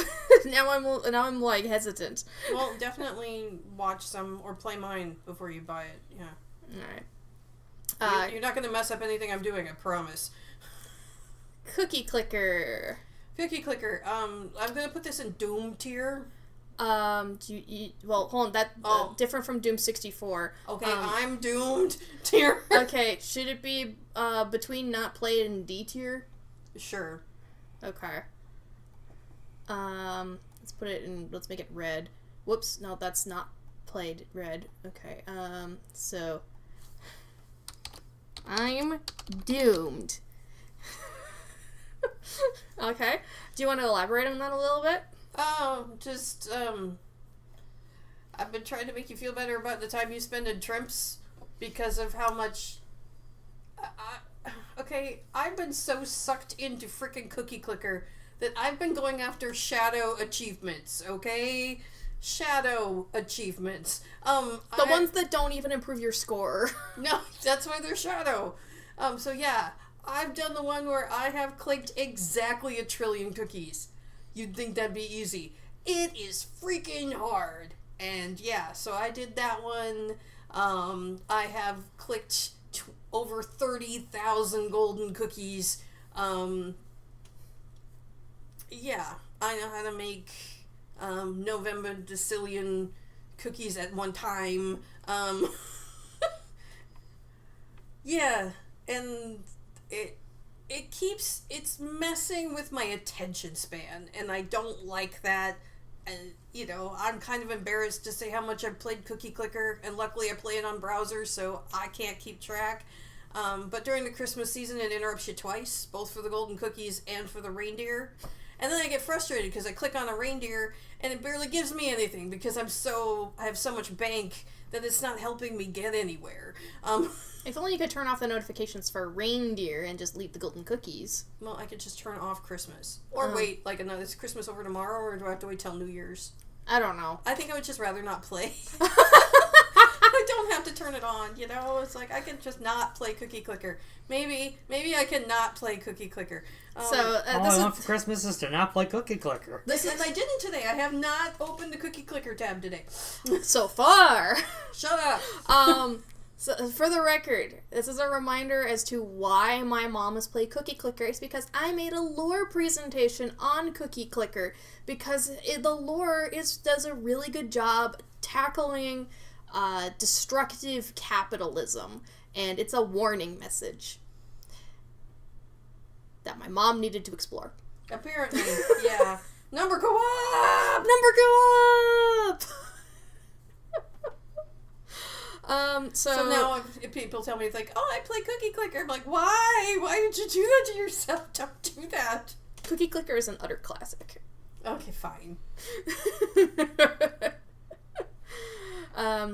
Is this where the I'm scared tier finally comes back? Yeah, you could put it in C tier. It's good enough for me. Cookie starts with C. It's like, yeah, I did it as a joke, but I actually kind of, like, it makes sense there. It's like, I didn't really get into it, but it wasn't bad. Alright, final Last game. but not least, Doom 64. Okay, so this is going to be kind of a weird anticlimax to end things on, but here we go. It's okay, we got to talk about Cookie Clicker. You get to talk about you get to talk about Doom. So yeah, I think, as far as the,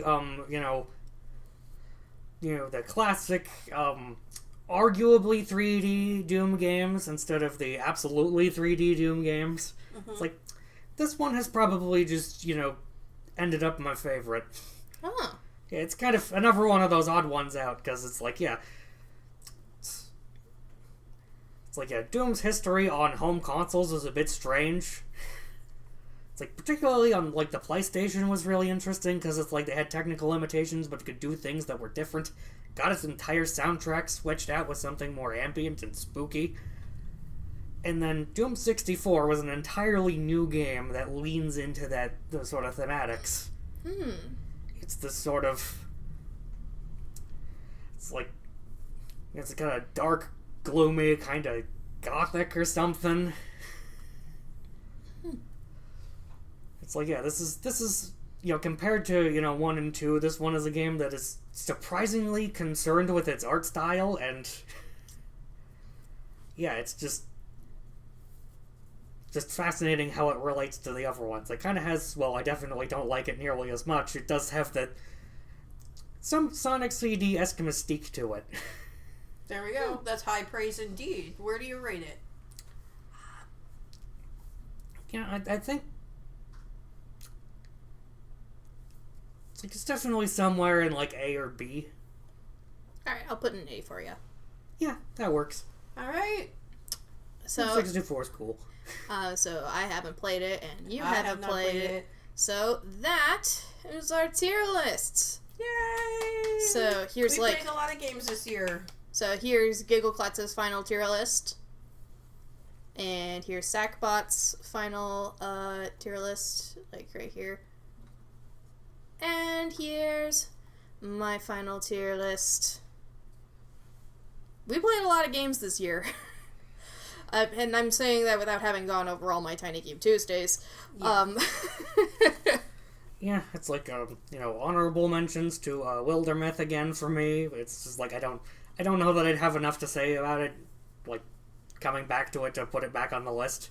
Yeah, and I just got a new phone finally, so I can actually indulge myself in the games that Netflix is making available, so I was able to play Monument Valley 3, which is very good. If you like the Monument Valley games, it's not very long, but it's still just as pretty, and the puzzles are just as interesting. It's not a challenging game, but it definitely is worth your time. And then I'm playing Storyteller, which, I'm so mad about it. I'm going into guides just to finish it. I'm like, I wanted to like that. I hate wanting to like things and then not liking them, but like them, but it... And now you guys get to know what Trimps is. Yay! It's Don't Trimps. do it. Don't do it. Don't play. Don't do it. So do we have outro music? I can play the intro again. Okay. But I want to thank you guys so much for joining us for our annual tier list stream. Okay, Mr. Mime. And I'm looking forward to whatever games we play in the new year, and hopefully this is a good year for gaming. And I'm looking forward to a few things. yeah. I'm very curious about a few others. Maybe Silk Song finally. I'm I'm not holding my breath. No, I'm very curious and wondering how the next installment of Heaven's Vault will turn out. Pony Island 2 sounds like it's going to be pretty cool. It sounds like the next 3 chapters of Deltarune are on the horizon. Oh my goodness. Yeah.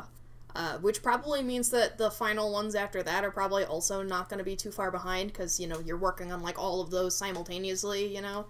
But, like, the way Toby Fox has been acting lately makes me think that he's being more active to create a little bit more buzz before he, like, goes, here they are! So, I'm excited for that potential in the new year. Also, carpet.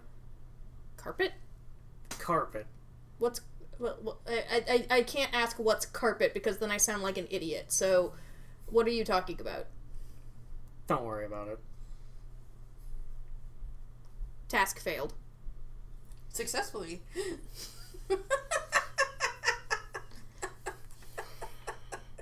Alright, maybe we just needed to end off. I think we're running out of steam, which is okay. This was 3 hours. 3 hours of ranking some lovely games. And we're definitely going to be back next year and look forward to our next episode in the new year. Yeah. Alright. Thank you so much. We're Collab Not Multiplayer. I'm GiggleClutz. I'm Honeysuckle EX. And I'm Sackbot Barbecue. Goodbye. Bye. Bye. Wait, we're not starting soon. Oh no.